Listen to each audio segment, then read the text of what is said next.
Good morning. Good morning, everyone. Before we start with today's lecture, I wanted to know, is there any doubts, anyone with respect to the internal exam? Anyone? Otherwise, we'll start with our lecture then. Okay. So, last time हम लोगों ने unit 2 I think complete करके unit 3 start किया था. If you remember, this is our unit 3 और unit 3 के अंदर architectural designs वो सब क्या रहेगा वो डिस्कस किया था. And we also discussed about packaging robot control system क्या होगा वो. इसके बाद में we have something which is called as architectural design decisions. क्या होगा ये अभी समझते हैं हम लोग.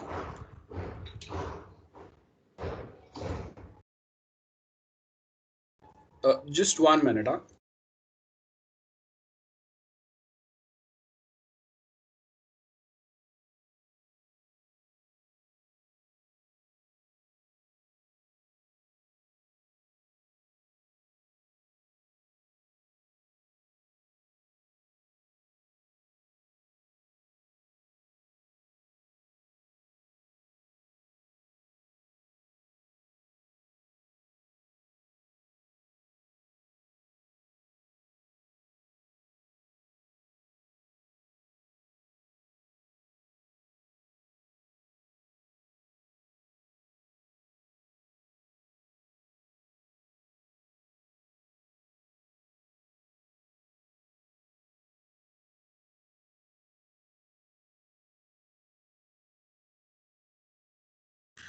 सो इन आर्किटेक्चरल डिजाइन डिसीजंस आपको यहाँ पे देखो चार टाइप के दिए हुए हैं. चार टाइप के आर्किटेक्चर रहेंगे. एक distributed, application based, product line and reference. अब डिस्ट्रीब्यूटेड में क्या होगा, like we have banking system, that is the distributed one. Sorry. So in banking system we have multiple people who are linked with who are connecting with one centralized system और जहां पे उनके अलग अलग functions रहेंगे. So that is the distributed one. The next is application architecture. So अब application architecture में क्या होगा, we have some specific application like food ordering system, या फिर हम लोग के पास ओला टाइप का कोई एक सिस्टम है. That is the application. एक इंडिविजुअल एप्लीकेशन है for some specific purpose only. Distributed और एप्लीकेशन में डिफरेंस क्या होगा, we have a banking system. So अब बैंक के मल्टीपल ब्रांचेस है और वो मल्टीपल ब्रांचेस पे अलग अलग कोई ना कोई उनके ऑपरेशंस हो रहा है ना. तो वो बैंक का अपना खुद का एक सेंट्रलाइज सिस्टम रहेगा एंड वो सेंट्रलाइज सिस्टम के साथ में कहीं ना कहीं हम लोगों के लोकल बैंकिंग ऑपरेशंस रहेंगे. तो वो डिस्ट्रीब्यूटेड के अंदर आएगा. जैसे suppose we have one bank जो नेशनलाइज बैंक है, मतलब पूरे इंडिया में उसके बहुत सारे ब्रांचेस है. Like we have ICI, SBI, HDFC and many other banks. So अब इसमें क्या है, उनके अलग अलग स्टेट्स में अलग अलग सिटीज में they have so many branches और वो टाइम पे उनका सारा जो डेटा है वो कोई एक सेंट्रलाइज डेटाबेस पे जाएगा. कोई एक इंडिविजुअल ब्रांच को अगर वो डेटा एक्सेस भी करना है तो वहां से ही होगा एंड बाकी के ऑपरेशंस भी वहां से ही चलेंगे. सो डिस्ट्रीब्यूटेड होगा. एप्लीकेशन नाउ देखो ओला जो है ये अभी हर एक प्लेस पे वर्क कर रहा है, लेकिन हर एक प्लेस पे उनका बुकिंग जो है वो अपने हिसाब से होगा. वहां पे मुझे कोई सेंट्रलाइज डेटाबेस एक्सेस करने की जरूरत नहीं है फॉर वन बुकिंग. जो बैंकिंग में होगा कि अगर कोई एक पर्सन अगर उनका मुंबई में अकाउंट है और वो साउथ इंडिया में if he tries to withdraw the money, then वो सेंट्रलाइज डेटाबेस में से हम लोग उसका अकाउंट डिटेल फेच करेंगे where we will find it out कि उसके अकाउंट में बैलेंस कितना था, है ना.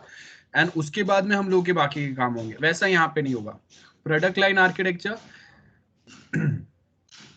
एक कोई स्पेसिफिक टाइप का हम लोग को सॉफ्टवेयर या प्रोडक्ट बनाना है, this might be a customized one, एक यूनिक आइडिया के बेस के ऊपर उसका आर्किटेक्चर होगा।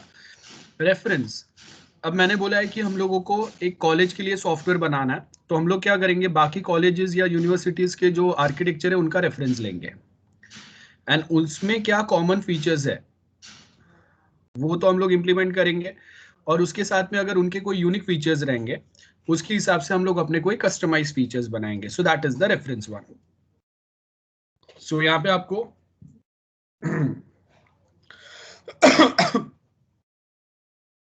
ये जो भी आर्किटेक्चर्स दिए है इसमें अगर आप देखेंगे एक डेटाबेस टाइप का होगा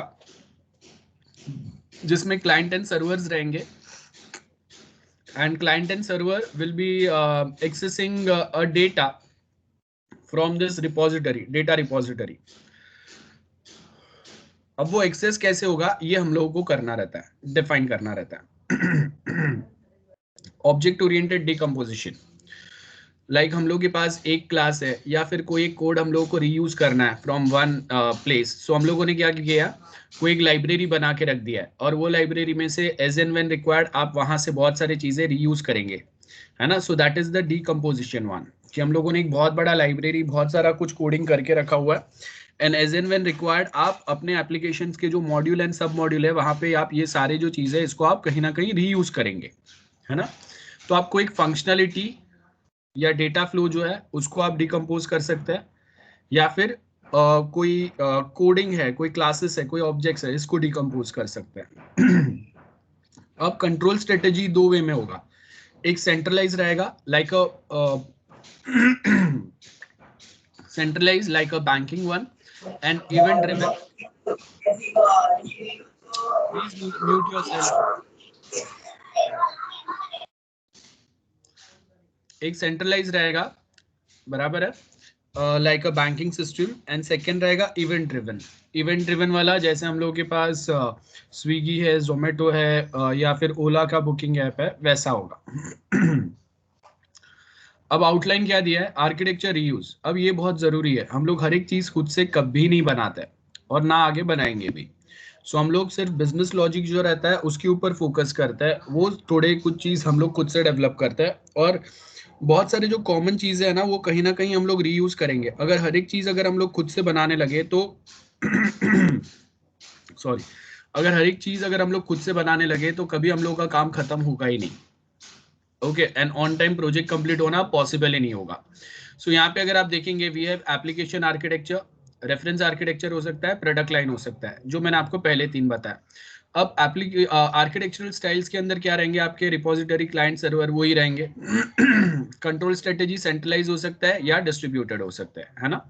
सेंट्रलाइज एक ही प्लेस से आपका सारा कंट्रोल चल रहा है, डिस्ट्रीब्यूटेड मतलब जो भी उनको रिक्वायर्ड है उतना पार्ट हम लोगों ने उनको दे के रखा है, एंड वो अभी उनको जो डेटाबेस मिला है, उनको जो पार्ट मिला है उसके बेस के ऊपर वो अपने ऑपरेशंस कर रहे हैं। आर्किटेक्चर रीयूज का मतलब क्या होगा, सबसे पहले तो आपको अपना एप्लीकेशन का वर्किंग डोमेन समझ में आना चाहिए। जैसे अगर मैं बोल रहा हूँ कि we are developing a software for a hospital, तो उसका वर्किंग डोमेन क्या रहेगा, क्या चीजें उसके अंदर बाय डिफॉल्ट अवेलेबल रहेंगे। तो जैसे अगर मैं बोल रहा हूँ कि अगर मैंने यहाँ पे ये जो है ना system in the same domain, अगर मैं बोल रहा हूँ जैसे हम लोग का वर्किंग डोमेन फॉर हॉस्पिटल है, तो अब इसमें कॉमन चीजें क्या रहेंगे, डॉक्टर्स आएंगे, पेशेंट्स आएंगे, पेशेंट्स के रिपोर्ट्स हम लोग हैंडल करेंगे, देन मेडिसिन उनको प्रोवाइड करेंगे, तो एक मेडिकल स्टोर या कुछ रहेगा। तो this are the common thing. अब आप कोई भी टाइप का हॉस्पिटल बनाओ उसमें doctor, nurse, patient and medical store या मेडिसिन, ये तो रहेगा ही, एंड वो मेडिसिन को सप्लाई करने वाले सप्लायर्स। अब कस्टमाइजेशन कब आएगा, जब हम लोग के पास ये जो हॉस्पिटल है वो मैटरनिटी है, बोन स्पेशलिस्ट है, आई हॉस्पिटल है, कौन से टाइप का, उसके हिसाब से कस्टमाइजेशन होंगे, लेकिन बहुत सारी चीजें तो सेम ही रहेंगे। देन सेम वे अगर हम लोग फूड ऑर्डरिंग सिस्टम की बात करते हैं तो वहां पे भी certain things will remain the same, but how we try to represent उसके ऊपर डिपेंड करता है कि आप कैसे वो चीजों को प्रोवाइड कर रहे हैं। Okay, now application product lines are built around a core architecture with variants that satisfy particular customer requirements. अब कस्टमर रिक्वायरमेंट्स क्या है, अब देखो यहाँ पे आपको क्या बोला, एप्लीकेशन प्रोडक्ट लाइन, मतलब आपको जो एप्लीकेशन डेवलप करना है वो ये वे में करना है जो मैक्सिमम लेवल तक आपके कस्टमर्स जो है उनका कहीं ना कहीं उनके जो रिक्वायरमेंट्स है उसको वो सेटिस्फाई कर पाए। अगर वो उसको सेटिस्फाई नहीं कर पाएगा तो आप जो भी कुछ डेवलप करेंगे वो डेवलप करने का मतलब ही नहीं बनता है। गेटिंग, आई होप आपको समझ में आया। सो यहाँ पे यही पॉइंट्स के ऊपर आपको फोकस दिया हुआ है। देन नेक्स्ट पॉइंट अगर आप देखेंगे, सो नेक्स्ट पॉइंट में हम लोगों को क्या दिया हुआ है यहाँ पे, application architectures, sorry this one architectural model. So यहाँ पे हम लोग क्या करेंगे, एक स्टैटिक स्ट्रक्चरल आएगा, that is the algorithm part, जो मेजर कंपोनेंट्स आपके कैसे हम लोग टेक्निकली बनाएंगे वो आएगा। डायनेमिक प्रोसेस मॉडल्स रहेंगे, मतलब क्या फंक्शंस आप प्रोवाइड करेंगे compare to other things, interface कैसे होगा उनके बीच में। रिलेशनशिप डेटा आएगा, मतलब डेटा फ्लो में आप जो भी ये मॉडल्स बनाएंगे, जो प्रोग्राम्स बनाएंगे उसके स्पेसिफिक डेटाबेस में मल्टीपल टेबल्स रहेंगे, तो उनके बीच में आप प्राइमरी की फॉरेन के रिलेशन बनाएंगे या फिर आप उनके ऊपर जॉइंस अप्लाई कर रहे हैं, है ना, ये सारे पॉइंट्स रहेंगे। देन डिस्ट्रीब्यूशन मॉडल रहेगा कि वहां पे हम लोग बताएंगे कि जो आपके सब सिस्टम्स है वो डिस्ट्रीब्यूट कैसे हो रहे हैं across different networks, across different computers. Like मैंने बोला है कि ओके फ्यू फीचर्स और few things are available on mobile, few things are available on on laptop.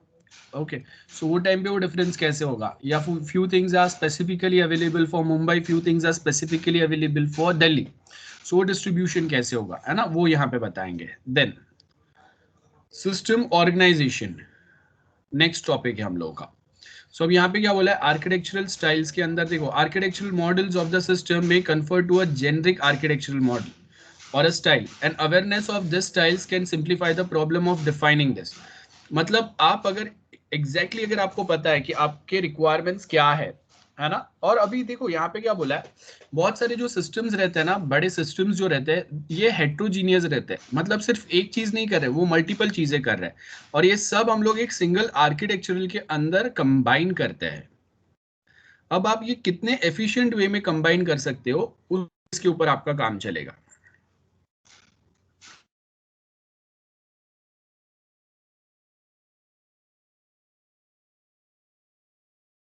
We have a system organisation.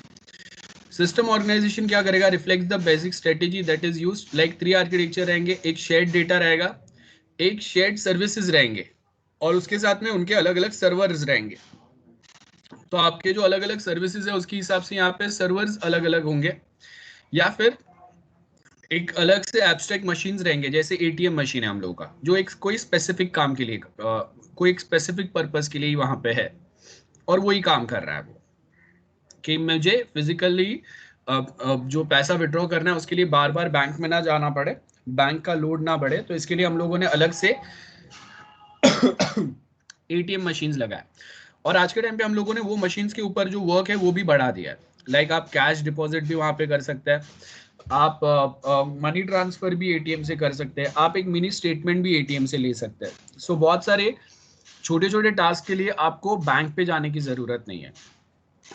और वही सेम यहाँ पे अगर आप देखेंगे ना, हम लोगों को दिया है, like we have a repository model, subsystems याद है हम लोगों ने एग्जाम्पल देखा था कि मेरे पास एक कॉलेज का अगर सॉफ्टवेयर बनाना है तो उसके अंदर मेरे पास स्टूडेंट वाला एक मॉड्यूल रहेगा, एक स्टाफ वाला मॉड्यूल या टीचिंग स्टाफ वाला मॉड्यूल रहेगा, देन एक हम लोगों के पास ऑफिस स्टाफ रहेगा, एंड एक प्रिंसिपल होंगे। देन जो स्टूडेंट मॉड्यूल है उसके अंदर वापस सब डिविजन्स होंगे, सब सिस्टम्स आएंगे, लाइक junior college, degree college, then junior college के अंदर वापस सब डिवीजन आएंगे, आर्ट्स, कॉमर्स, साइंस, डिग्री के अंदर वापस B com, B M S, B M M, B S C I T, B S C C S, B B I, इसके base के ऊपर सेग्रीगेशन होगा। तो उनके बीच में अब डेटा एक्सचेंज कैसे होगा वो हम लोग बता रहे हैं। जैसे अगर मैं बोल रहा हूँ कि एक 12th पास स्टूडेंट है जिसने कॉमर्स से 12th क्लियर किया है, अब उसको अगर बीएससीआईटी में एडमिशन लेना है तो वहाँ के कुछ क्राइटेरियाज रहेंगे, और उसके लिए हम लोग फिर क्या करेंगे, वो एडमिशन प्रोसेस को हम लोग यहाँ पे इंटीग्रेट करेंगे, तो इनके जो एलिजिबिलिटी क्राइटेरिया है वो डायरेक्टली सिस्टम वेरीफाई करने में आपको हेल्प करेगा। सो यहाँ पे वही लिखा है, shared data is held in a central database और रिपोजिटरी मतलब डेटाबेस ही होता है, और वो बाकी के जो सब मॉड्यूल्स है आपके सब सिस्टम्स जो है वो एक्सेस कर पाएंगे। जैसे जूनियर कॉलेज का साइंस एंड कॉमर्स स्टूडेंट्स के जो रिजल्ट्स है, this can be accessed bye degree college, जिसके बेस के ऊपर वो स्टूडेंट्स को एडमिशन देना है कि नहीं, या कौन से स्टूडेंट उनके मेरिट लिस्ट के लिए एलिजिबल है, वो आइडेंटिफाई कर पाएंगे। अब हर एक जो सब सिस्टम्स है वो अपने खुद के डेटाबेस जो है वो हैंडल करता है। जैसे हम लोग के पास अगर कॉमर्स वाला सब सिस्टम है, तो वो अपने डेटाबेस खुद से हैंडल करेगा ना, वो बनाएगा और उसने मेंटेन किया हुआ डेटाबेस को देन हम लोग सेंट्रलाइज जो डेटाबेस है वहां पे कनेक्ट कर देंगे, इंटीग्रेट कर देंगे। तो जूनियर कॉलेज साइंस का हम लोग का अगर जूनियर कॉलेज है, तो उसके अंदर कौन से स्टूडेंट आ रहे नहीं आ रहे, उनका अटेंडेंस रिकॉर्ड, उनके रिजल्ट्स, ये सब कौन इंटीग्रेट करेगा? कोई तो एक पर्सन इंटीग्रेट करेगा ना, उनका ये रिस्पॉन्सिबिलिटी रहेगा। So when large amount of data are to be shared, the repository model of sharing is must be commonly used. So sharing system हम लोग यहाँ पे यूज करते हैं। जैसे यहाँ पे ये मेरे पास सेंटर में देखो, ये प्रोजेक्ट रिपोजिटरी है, मतलब ये सेंट्रलाइज डेटाबेस है। अब आपके कुछ डिजाइन एडिटर्स रहेंगे जिसके थ्रू हम लोग ये रिपोजिटरी के ऊपर सिंपल डिजाइन ऐड करेंगे। डिजाइन ट्रांसलेटर्स रहेंगे जिससे आप अलग अलग प्लेसेस पे, अलग अलग कंट्री में ये सेम डेटा कैसे इजीली ऐड कर सकते हैं। एनालाइजर्स रहेंगे, कौन से डिजाइन अभी भी डिफिकल्ट है, कहीं पे चेंज की जरूरत है। देन मंथली सेल्स रिपोर्ट, आपका कितना प्रॉफिट हुआ, उसके रिपोर्ट्स हम लोग ये डेटाबेस से ही जनरेट कर सकते हैं। आपको अगर कुछ क्वेरी लिखना है तो क्वेरी जनरेटर जो रहता है ना, वो यहाँ पे रेडी रहता है, तो आपको हर एक को कोड छोटा सा यहाँ पे खुद से लिखने की जरूरत नहीं पड़ती है। आपके पास रेडीली कोड कैसे हम लोग ऐड कर सकते हैं उसके ऑप्शंस रहते हैं। देन प्रोग्राम एडिटर रहता है, ऑलरेडी जो आपने कुछ कोडिंग लिखा हुआ है उसको एडिट करने के लिए। तो ये आपका टूल सेट हो गया जिससे हम लोग सेंट्रलाइज रिपोजिटरी से कोई एक डेटा ला सकते हैं, फेच कर सकते हैं, अपडेट कर सकते हैं, ये सारे काम होंगे हम लोग के। सो रिपोजिटरी मॉडल जो है उसके एडवांटेजेस एंड डिसएडवांटेज दिए हुए हैं। एडवांटेज में क्या बोला है, this is the efficient way to share large amount of data. Subsystems need to be concerned not need to be concerned with how data is produced at centralized management। मतलब कैसा हम लोग बैकअप लेंगे, security कैसे होगा, इसके बारे में सोचने की जरूरत नहीं है। आप डेटा उठा के सेंट्रलाइज रिपोजिटरी के साथ इंटीग्रेट कर दो और बाकी का काम जो है वो हम लोग के नेटवर्क एडमिन्स जो है या डेटाबेस एडमिनिस्ट्रेटर्स जो है वो देख लेंगे। तो हर किसी को अपने डेटाबेस को सिक्योर रखने का, सोचने का, उसके ऊपर टाइम वेस्ट करने की जरूरत नहीं है। वो सारा एक सेंट्रल रिपोजिटरी जो प्लेस रहेगा वहां से होगा। डिसएडवांटेज क्या है, सब सिस्टम्स मतलब जो भी सब मॉड्यूल्स है या छोटे छोटे डेटाबेस जो खुद को कनेक्ट करेंगे यहाँ पे, agree on the repository data model, मतलब उनका जो आर्किटेक्चर, उनका जो स्टैंडर्ड रहेगा उसी के बेस के ऊपर आपको भी काम करना पड़ेगा। तो आपका कोई टेक्नोलॉजी जो आप यूज कर रहे हैं, आप जो कोई पैटर्न यूज कर रहे हैं, वो अगर सेंट्रल रिपोजिटरी से अगर मैच नहीं कर रहा है तो आपको वहां पे चेंजेस करना पड़ेगा। फॉर एग्जाम्पल, अब तक मैं अपना जो भी डेटा है वो सपोज ओरेकल पे हैंडल कर रहा था, अब मुझे उसको इंटीग्रेट करना है विद सेंट्रल रिपोजिटरी जो MS एक्सेस यूज कर रहा है, तो sorry MS SQL server use कर रहा है। लेट्स सपोज MS एक्सेस ज्यादा ही बेसिक हो जाएगा, तो MS SQL सर्वर हम लोग यूज कर रहे हैं। तो अब क्या होगा, मैं यहाँ पे रख तो सकता हूँ कि चलो मेरा डेटाबेस जो आप मेरे ब्रांच से सेंट्रलाइज डेटाबेस पे जाएगा, that's going to be in MS SQL या Oracle फॉर्मेट, एंड वहाँ पे जाके हम लोग इंपोर्ट एंड एक्सपोर्ट फीचर के थ्रू उसको कन्वर्जन कर देंगे। बट हर बार जब कन्वर्जन होगा so they might create a problem और एरर।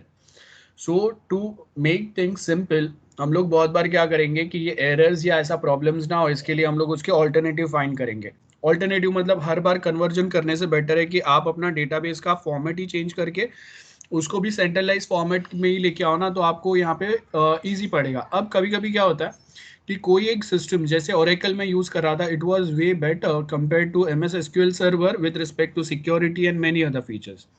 अब वो सारी चीजें यहाँ पे मिसिंग है, लेकिन क्या कर सकते हैं, आपको करना पड़ेगा।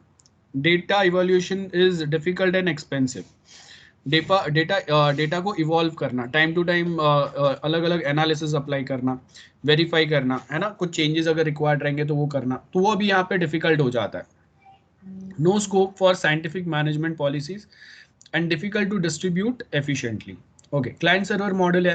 क्लाइंट सर्वर मॉडल में क्या है, ये देखो सेंटर में इंटरनेट है we have different servers available. एक आपका लाइब्रेरी सर्वर है जहाँ पे आपका पूरे लाइब्रेरीज के सारे कैटलॉग अवेलेबल रहेंगे। अब यहाँ से मैं चेक कर सकता हूँ कि कौन से वीडियो एंड पिक्चर लाइब्रेरीज सारे यहाँ पे अवेलेबल है ना। सो वो यहाँ से देन मैं लाइब्रेरी का कैटलॉग देख के मैं फिर यहाँ पे जाऊँगा। अगर वीडियो एक्सेस करना है तो वीडियो सर्वर के पास, फोटोज या पिक्चर्स एक्सेस करना है तो पिक्चर सर्वर के पास जाऊँगा। नॉर्मली अगर आपको सिर्फ इन्फॉर्मेशन रिक्वायर्ड है फिल्म एंड फोटो का तो आप वेब सर्वर के पास जाएंगे। So we have multiple clients and वो as per the requirement they can connect और कम्युनिकेट विद डिफरेंट सर्वर्स और वो स्पेसिफिक इन्फॉर्मेशन वो आपको प्रोवाइड कर देंगे। ओके अब क्लाइंट्स को पता नहीं है कि वो कौन से सर्वर से कनेक्ट हो रहा है। फॉर एग्जाम्पल अगर मैं गूगल पे अगर जा रहा हूं मैं, ठीक है, if I am at Google and वहां पे अगर मैं कुछ डेटा अगर एक्सेस कर रहा हूं, let's suppose I am here and if I try to search for like testing, so देखो अब यहाँ पे ही आपको मल्टीपल सर्वर से कनेक्ट कर रहा है जो अलग अलग इंफॉर्मेशन प्रोवाइड करेंगे। लाइक मैप्स जो है this provide some different information. आप देखो ये मैं एक पेज से डायरेक्टली दूसरे पेज पे आ गया। So the information which is fetched here from Google itself, but ये इंफॉर्मेशन जो है ये कोई दूसरा सर्वर हैंडल कर रहा है। क्लाइंट को पता नहीं है, कस्टमर को पता नहीं है, उसके लिए हम लोगों ने खाली एक सर्च बॉक्स ही दिया है। एंड नीचे देखो I can search books from the same place, then same way I can search images from the same place, I can search news from the same place। And यहाँ पे आपको मोर में अगर आप जाएंगे तो यहाँ पे देखो वीडियो, शॉपिंग, फ्लाइट्स। अब देखो ये जो है ना ये बहुत इंटरेस्टिंग है। They have also provided flights option. So from where to where you want to go, ये फ्लाइट्स आपको बता रहा है। अब ये पहले हम लोग ने कभी देखा ही नहीं था। तो ये सारी चीजें जो है ये सारी चीजें आपको खुद से आई मीन एक ही प्लेस से नहीं मिल रहा है। This coming from the multiple places. Okay maps आ गया, इमेजेस आ गया, वीडियोस आ गया, फाइनेंस आ गया। सो अब फाइनेंस में टेस्टिंग रिलेटेड कुछ चीजें प्रोवाइडेड नहीं है। सो इसके लिए यहाँ पे अभी कोई रिजल्ट जनरेट नहीं हुआ। अगर कुछ रहता था तो फिर यहाँ पे जनरेट होता था वो। वीडियोस बहुत सारे मिलेंगे आपको, है ना। ये देखो टेस्टिंग रिलेटेड जो भी पॉपुलर टेस्टिंग चल रहा है। सो सपोज अभी COVID testing, those are the most popular one. अगर शॉपिंग पे जा रहा हूँ मैं तो देखो यहाँ पे है ना ये टेस्टिंग के लिए कौन से हम लोग के शॉपिंग में बेस्ट चीजें रहते हैं। तो ये देखो ये फिजिकल कुछ टेस्टिंग आते हैं इलेक्ट्रॉनिक प्रोडक्ट के, देन बाकी के कोई टेस्टिंग आ रहे हैं और उसके साथ में यहाँ पे ये बुक्स आ रहे हैं हम लोगों के। सो टेस्टिंग कीवर्ड जहां जहां पे लिंक्ड है वो सारे आपको बता रहा है एंड यहाँ से वी कैन परचेज इट। अब देखो ये जो है ना ये अलग अलग प्लेसेस से आपका डिटेल्स पैच आउट हो रहा है। ये जो टेस्टिंग का बुक आ रहा है ये कहाँ से आ रहा है, अमेजोन से आ रहा है। ये स्मार्ट मेडिकल क्या कुछ तो है, स्मार्ट मेडिकल ब्यूरो या कुछ है। ये 1 mg से आपको प्रेगा न्यूज का आ रहा है। देन शेक डील से आपको ये प्रिसाइज वाला आ रहा है। देन इंडस्ट्री बाइंग से आपको ये वाला ऑप्शन मिल रहा है। robu.in से आपको ये वाला मिल रहा है ना। तो देखो ये फ्लिपकार्ट से आ रहा है, ये कॉपी कैट टैब के से आ रहा है। सो देखो हर एक अलग अलग लोकेशन से हम लोगों ने डिटेल फिल्टर आउट करके एक लोकेशन पे प्रोवाइड कर रहा है। सो दैट इज वेरी इंटरेस्टिंग। अब जब हम लोग सेम यहाँ पे अपने नोट्स में देखेंगे तो आपको बेटर वे में अभी समझेगा। So we have different clients and then when they try to interact with different servers, so अब कौन से सर्वर से कौन सा क्लाइंट कभी इंटरेक्ट कर रहा है उसको पता नहीं चल रहा है। मैं इंटरनेट से एक्सेस कर रहा हूँ ना गूगल। अब गूगल मैं कौन सा सर्च ऑप्शन सिलेक्ट करूंगा उसके हिसाब से गूगल मुझे वो स्पेसिफिक सर्वर के साथ कनेक्ट करेगा। Whether I am trying to search for maps, videos, images, shopping, flights, उसके हिसाब से अलग अलग सर्वर्स यहाँ पे कनेक्ट होंगे। सो this is the best example client server model के लिए एंड आई होप ये बहुत इजीली आपको समझ में आया। एडवांटेजेस क्या रहेंगे इसके? Distribution of data is straightforward, make effective use of network systems, easy to add new server और upgrade the existing one. Disadvantage क्या है? नो शेयर्ड डेटा मॉडल और subsystems, use different data organisation, है ना, और interchange में भी inefficient हो सकता है कभी कभी। रिडंडेंसी कभी कभी आ सकता है यहाँ पे कि एक ही सेम डेटा मल्टीपल लोकेशंस पे अवेलेबल है। जैसे इमेजेस में आपको कोई एक वीडियो का थंबनेल मिलेगा और वही वीडियो आपको वीडियो लाइब्रेरी में मिलेगा, है ना, रिडंडेंट हो गया। या फिर एक सेम वीडियो यूट्यूब पे भी अवेलेबल है और किसी के वेबसाइट पे भी अवेलेबल है, तो that is also redundancy. Now next is abstract machine layer. Abstract का मतलब क्या होता है, कोई कॉम्प्लेक्स चीजों को हम लोग सिंप्लीफाई करने का ट्राई कर रहे हैं। ये आपके एब्स्ट्रैक्ट मशीन्स है जो कॉम्प्लेक्स टास्क को कहीं ना कहीं हम लोग सिंपल वे में प्रोवाइड करने का ट्राई कर रहे हैं, याद रखो। नाउ यहाँ पे क्या बोला है, this abstract model are used to model the interfacing of subsystems, organize the subsystem into a set of layers, each of which provides a set of services, some or the other services which is provided from this layers। हर एक अलग अलग layer है, कौन से type के service provide करेंगे, it's up to us. Now यहाँ पे हम लोग इंक्रीमेंटल डिलीवरी प्रोवाइड करेंगे। Remember incremental delivery, this is very interesting part. Incremental deliveries जो है, इसका मतलब क्या होगा, हर बार थोड़ा थोड़ा थोड़ा थोड़ा चीजें हम लोग एग्जिस्टिंग जो पॉइंट्स है ना उसके ऊपर अपडेट करते जाएंगे। अब यहाँ पे जब इंटरफेस में अगर चेंजेस होंगे, सो कहीं ना कहीं एक एडजेसेंट लेयर्स जो है ना वही अफेक्ट होगा, पूरा सिस्टम अफेक्ट नहीं होना चाहिए। ऐसा नहीं होना चाहिए कि कोई एक लोकेशन पे चेंज करने से उसका पॉजिटिव या निगेटिव इम्पैक्ट, अगर पॉजिटिव इम्पैक्ट पड़ा तो अच्छा है, नेगेटिव इम्पैक्ट पूरे सिस्टम पे या कोई एक दूसरे मॉड्यूल पे जा रहा है, ये नहीं होना चाहिए। तो हम लोगों ने उसके लिए देखा था ना, हम लोग इंटीग्रेशन टेस्टिंग करते हैं, आगे हम लोग का टेस्टिंग वाला टॉपिक है, तब डिटेल में पढ़ेंगे ना। उसके आगे क्या बोला है, however often difficult to structure the system in this way, new services may require to changes that cut across multiple layers। अब वर्जन्स क्या दिया आपको, यहाँ पे मेरे पास एक कॉन्फ़िगरेशन मैनेजमेंट लेयर हो सकता है, जहाँ पे कौन सा front end that is object oriented programming language, कौन सा back end that is a database language like SQL, Oracle, SQL server, sorry my SQL server या something, SQL is a language. तो सॉरी जावा, ASP.NET। सो जैसे अगर मैं बोल रहा हूँ Java will best work with Oracle, ASP.NET will best work with MS SQL server, then PHP will best work with MySQL। So ये वे में मैंने यहाँ पे कॉन्फ़िगरेशन बताया हुआ है, और उसके साथ में कौन सा ऑपरेटिंग सिस्टम बेस्ट वर्कआउट होगा, ये पॉइंट्स बता दें। देन उसके आगे हम लोग यहाँ पे ऑब्जेक्ट ओरिएंटेड सिस्टम लेयर्स की बात कर रहे हैं, देन डेटाबेस लेयर्स की बात करेंगे, एंड उसके साथ में कौन सा ऑपरेटिंग सिस्टम बेस्ट सूटेबल रहेगा। तो ये सब कुछ जब हम लोग साथ में लाएंगे तो आपको एक बेस्ट मैनेजमेंट सिस्टम मिलेगा, जहाँ पे आपके कॉन्फ़िगरेशंस प्रॉपर है, हार्डवेयर सॉफ्टवेयर कॉन्फ़िगरेशंस, उसके ऊपर ऑब्जेक्ट ओरिएंटेड मैनेजमेंट ने बहुत सारी चीजें आपको कोडिंग जो है यहाँ पे रीयूज करने का फैसिलिटी दिया है। डेटाबेस आपने सेंट्रलाइज इंटीग्रेट किया है, सो हर एक लोकेशन से मोबाइल या कंप्यूटर या लैपटॉप कहीं से भी आप वो एक्सेस कर सकते हैं, ऐड अपडेट मॉडिफाई कर सकते हैं। और ये सब करने के लिए आपके पास जो एडवांस या बेस्ट ऑपरेटिंग सिस्टम है लाइक विंडोज 10 या उबुंटू या मैक ओएस, अगर आपको अगर चाहिए तो उसके हिसाब से हम लोग यहाँ पे आइडेंटिफाई करेंगे चीजों को। So that's one thing. Now next जो टॉपिक है आपका वो है decomposition styles. Anyone, any doubts अभी तक जो भी मैंने बताया? Hello guys. No sir. Okay okay ठीक है। सो डीकंपोज करने का मतलब क्या होता है, एक बड़े से सॉफ्टवेयर्स को छोटे छोटे मॉड्यूल्स या सब मॉड्यूल में डिवाइड कर देना। यहाँ पे अगर आप देखेंगे वही दिया हुआ है, मॉड्यूलर डीकंपोजिशन, मतलब मॉड्यूल्स को सब सिस्टम्स में डिवाइड करना या डीकंपोज करना। बड़े से कॉम्प्लेक्स सिस्टम को छोटे छोटे पार्ट में डिवाइड करके बताएंगे। For example, if we take example here, देखो फर्स्ट ये वाला समझता, वी हैव अ ज़ोमैटो। अब ये उसका फर्स्ट पेज है, and here we have Swiggy, ये उसका फर्स्ट पेज है। अब दोनों में अगर आप देखेंगे कुछ पॉइंट्स जो है वो कॉमन है।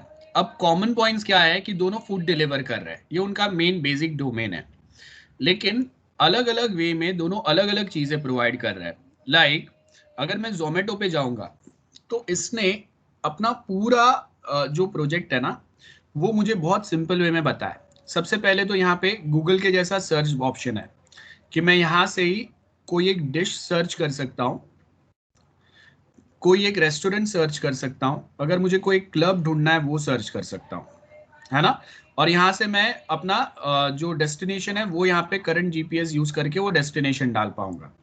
अगर अभी मैंने कोई डेस्टिनेशन नहीं डाला है तो रेंडमली कोई भी डेस्टिनेशन वो यहाँ पे उठा के रख देगा। हाँ, सिटी सेम रहेगा, डेस्टिनेशन अलग अलग रहेंगे। तो यहाँ पे कोई भी अभी अभी के लिए ये कोई भी डेस्टिनेशन यहाँ पे सिलेक्ट किया है, मैंने अपना जीपीएस लोकेशन यहाँ पे नहीं डाला है। अब मैं यहाँ पे अपना जीपीएस लोकेशन भी डाल सकता हूँ।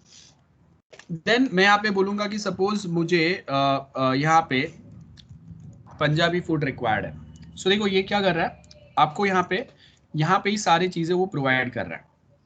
दूसरी बात, ये बाद में देखेंगे हम लोग इसके डिटेल में आगे के मॉड्यूल्स में। नेक्स्ट थिंग, यहाँ पे मैं क्या क्या ऑप्शंस सिलेक्ट कर सकता हूँ। सो देखो, I can order a food, that's first part. Zomato में कितने मॉड्यूल्स है ध्यान से देखो। I can order a food, I can go out for a meal, I can hang out at different places, at different pubs, desk or somewhere else.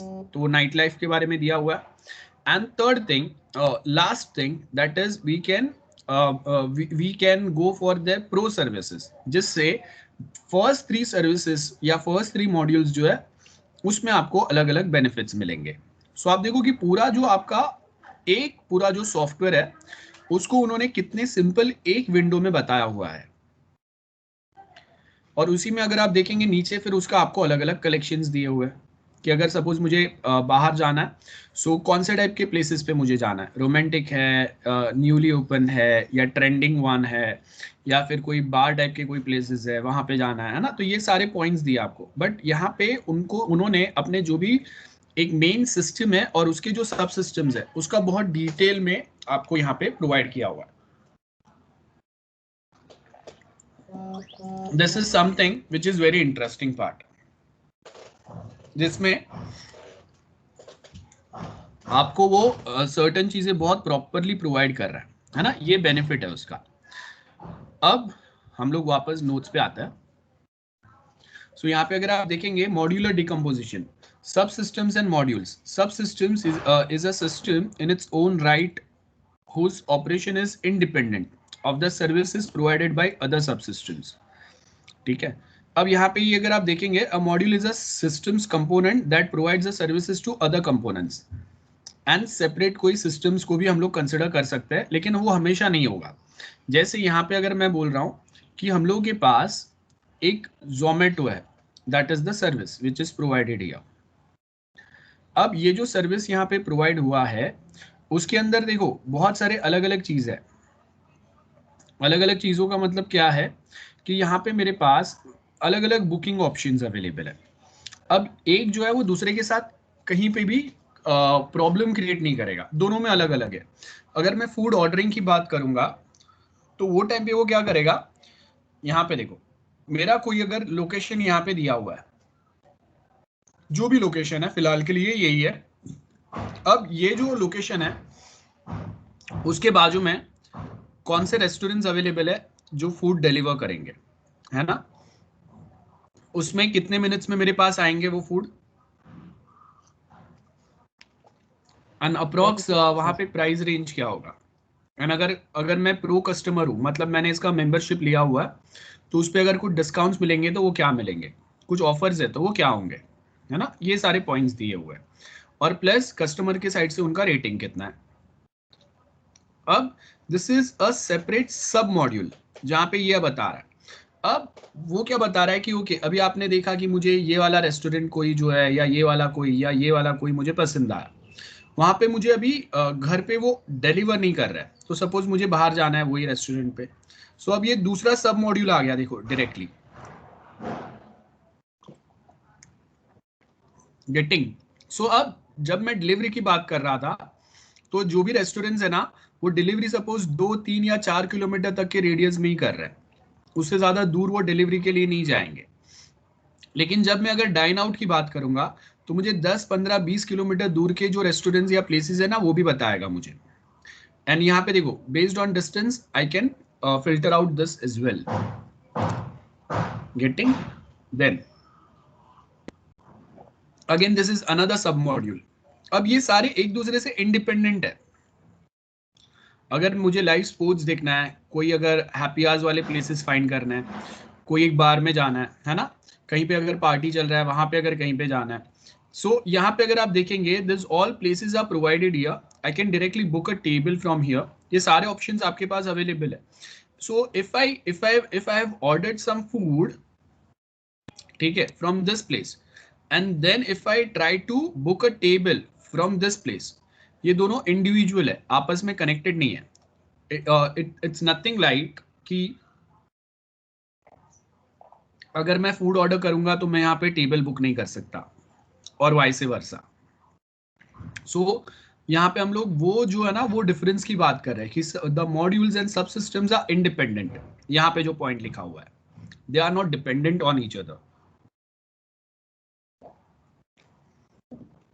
उसके आगे modular डिकम्पोजिशंस proper होने चाहिए, where subsystems are decomposed into modules. Now two modules are decomposed like an object model रहेगा, where system is decomposed into interacting objects, and a pipeline रहेगा जिसमें continuously data flow चलते रहेगा, continuously हम लोग उसके अंदर कोई ना कोई फंक्शनलिटीज जो है वो ऐड करते रहेंगे या उसको और ट्रांसफॉर्म करने की ट्राई करेंगे। ट्रांसफॉर्म मतलब और बेटर बनाने की ट्राई करेंगे। Okay, so if possible decision about concurrency should be delayed until modules are implemented. Concurrency matlab multiple people are trying to get the access of the same data at same point of time. Like यहाँ पे we have this option available to book a table. अब आप देखो कि normal scenarios जो रहेंगे यहाँ पे टेबल बुकिंग जो है वो बहुत सिंपल रहेगा, वो टाइम पे यहाँ पे ज्यादा प्रॉब्लम क्रिएट नहीं होगा, है ना। लेकिन at same point of time अगर मैं बोल रहा हूँ कि हम लोग के पास यहाँ पे let's suppose we have places like I can say कि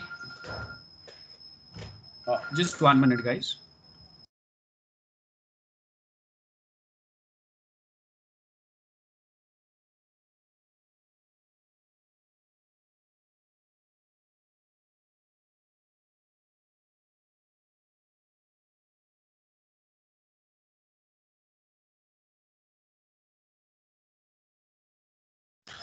ओके सॉरी गाइस, सो यहाँ पे देखो हम लोग को क्या बोला है कि आपको वो जो भी फंक्शनलिटीज है उसको ट्रांसफॉर्म करना है कंटिन्यूअसली, इसको पाइपलाइन बोलते हैं, मतलब और बेटर टू बेटर और बेटर और बेटर बनाना है। अब मैं आपको लाइव एग्जांपल बताता हूँ जहाँ पे हम लोग ये जो पैटर्न्स है ना इसके ऊपर बहुत प्रॉपरली वर्कआउट करता है। And I also give you an example, starting से हम लोगों ने something which is called as critical systems. क्या होता है वो, see this one, this is the critical system, a trading software. अब यहाँ पे हम लोग को क्या दिया है, आप देखो कि मैं जब माउस ओवर इवेंट कर रहा हूँ ना तो यहाँ पे देखो मुझे क्या बता रहा है, डेप्थ बताएगा, मतलब कितने लोग यहाँ से देखो कितने लोग ये जो HDFC बैंक का शेयर है इसको बाई कर रहा है, that is in a green, sell कर रहा है that is in a red, और ओपन प्राइस क्या है ना, ओपन स्टार्ट कितने पे हुआ, मार्केट जब 915 पे स्टार्ट हुआ, हाई कितना मारा, लो क्या है, प्रीवियस क्लोज क्या था, एवरेज वॉल्यूम, अब वॉल्यूम कितना अभी तक शेयर्स ट्रेड हो गए, ये सारे डिटेल दे रहा है। From this place I can by this shares. अब शेयर्स जो है वो आपके दो प्लेसेस पे बाय होते हैं, एक NSE और एक BSE। सो अब देखो इन्होंने अपना पैटर्न को कितना सिंपल बनाया हुआ है। हम लोगों ने नोट्स में जो ट्रांसफॉर्मेशन की बात की ना, ये पॉइंट पे, ये पॉइंट पे हम लोग जो ट्रांसफॉर्मेशन की बात कर रहे हैं, just 1 minute, I just share my complete screen. So देखो ये पॉइंट पे यहाँ पे हम लोग जो ट्रांसफॉर्मेशन की बात कर रहे हैं ना, कि एक पाइपलाइन होगा and where system is decomposed into functional modules which transform into inputs to outputs, and यहाँ पे हम लोग concurrency provide नहीं करेंगे जब तक आपका proper implementation नहीं होता है, and धीरे धीरे फिर हम लोग concurrence access जो है वो provide करते जाएंगे। so अब यहाँ पे आपके पास एक object module आता है, object module में क्या होगा, we have a invoice system। Now invoice system के अंदर हम लोग के पास अलग अलग फंक्शंस है, इशू है, रिमाइंडर है, एक्सेप्ट पेमेंट, रिसिप्ट सेंड करेंगे। अब वो जो है ये किसके थ्रू होगा, ये कस्टमर के साथ होगा, so this are linked with customer. अब इनवॉइस कब जनरेट होगा? जब पेमेंट होगा। सो अगर पेमेंट करेंगे तो इनवॉइस के यहाँ पे जो एक्सेप्ट पेमेंट वाला फंक्शन है वो एक्सेप्ट होगा, वो कॉल होगा।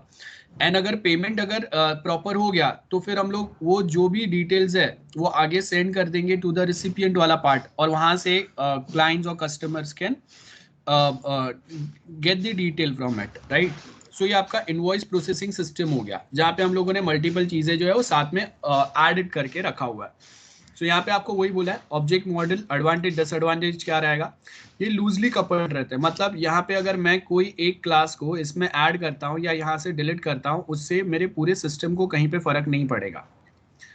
That's why this is called as loosely coupled. So the implementation can be modified without affecting other objects. The objects may reflect real world entities. ये बहुत इंपॉर्टेंट है।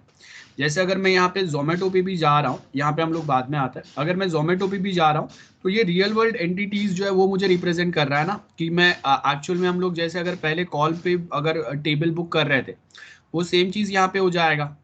तो मुझे फिजिकली या उनको कॉल करने की जरूरत नहीं है। प्लस यहाँ पे एग्जैक्ट आपको टाइमिंग्स बता रहा है, कौन से टाइम से कौन से टाइम तक ये सेम चीजें जो है वो ओपन रहेंगे, क्लोज रहेंगे, या कभी ओपन होगा। जैसे we have this place, this open itself at 5 PM, उसके पहले ये ओपन ही नहीं हो रहा है, गेटिंग। सो कहाँ पे ओपन होगा, कब ओपन होगा, वो हम लोग बता सकते हैं ना। सो यहाँ पे हम लोगों ने वो बहुत सारे रियल एंटिटीज जो है वो यहाँ पे रिफ्लेक्ट किए हुए हैं। और रिफ्लेक्शन कैसे होगा, यहाँ पे बुकिंग भी तभी चालू होगा जब वो एक्चुअल में ओपन रहेंगे। तब तक अगर मैं यहाँ पे बुक का टेबल भी कर रहा हूँ तो वो सिर्फ वेटिंग में जाएगा, या फिर वो जब होटल ओपन होगा तब ये नोटिफिकेशन जो होटल्स के हम लोग के जो मेन स्टाफ है, मैनेजर है, उनके पास जाएगा। Now function oriented pipelining. So functional transformation process their inputs to produce the output. अब पाइपलाइन यहाँ पे क्या बोला है, this may be referred to as a pipeline and the filter module. Variants of this approach are very common when transformations are sequential. This is a batch sequential model which is extensively used in data processing system. याद रखो data processing. सो जैसे यहाँ पे हम लोग के पास invoices है, तो मैं क्या किया, we can read issues an invoice, payments किया, we can identify the payments, we can issue a receipt, है ना। Then same way we can find the payment dues, issues a payment reminder, और वो रिमाइंडर्स इनके पास जाएंगे। So ये pattern follow होगा, राइट।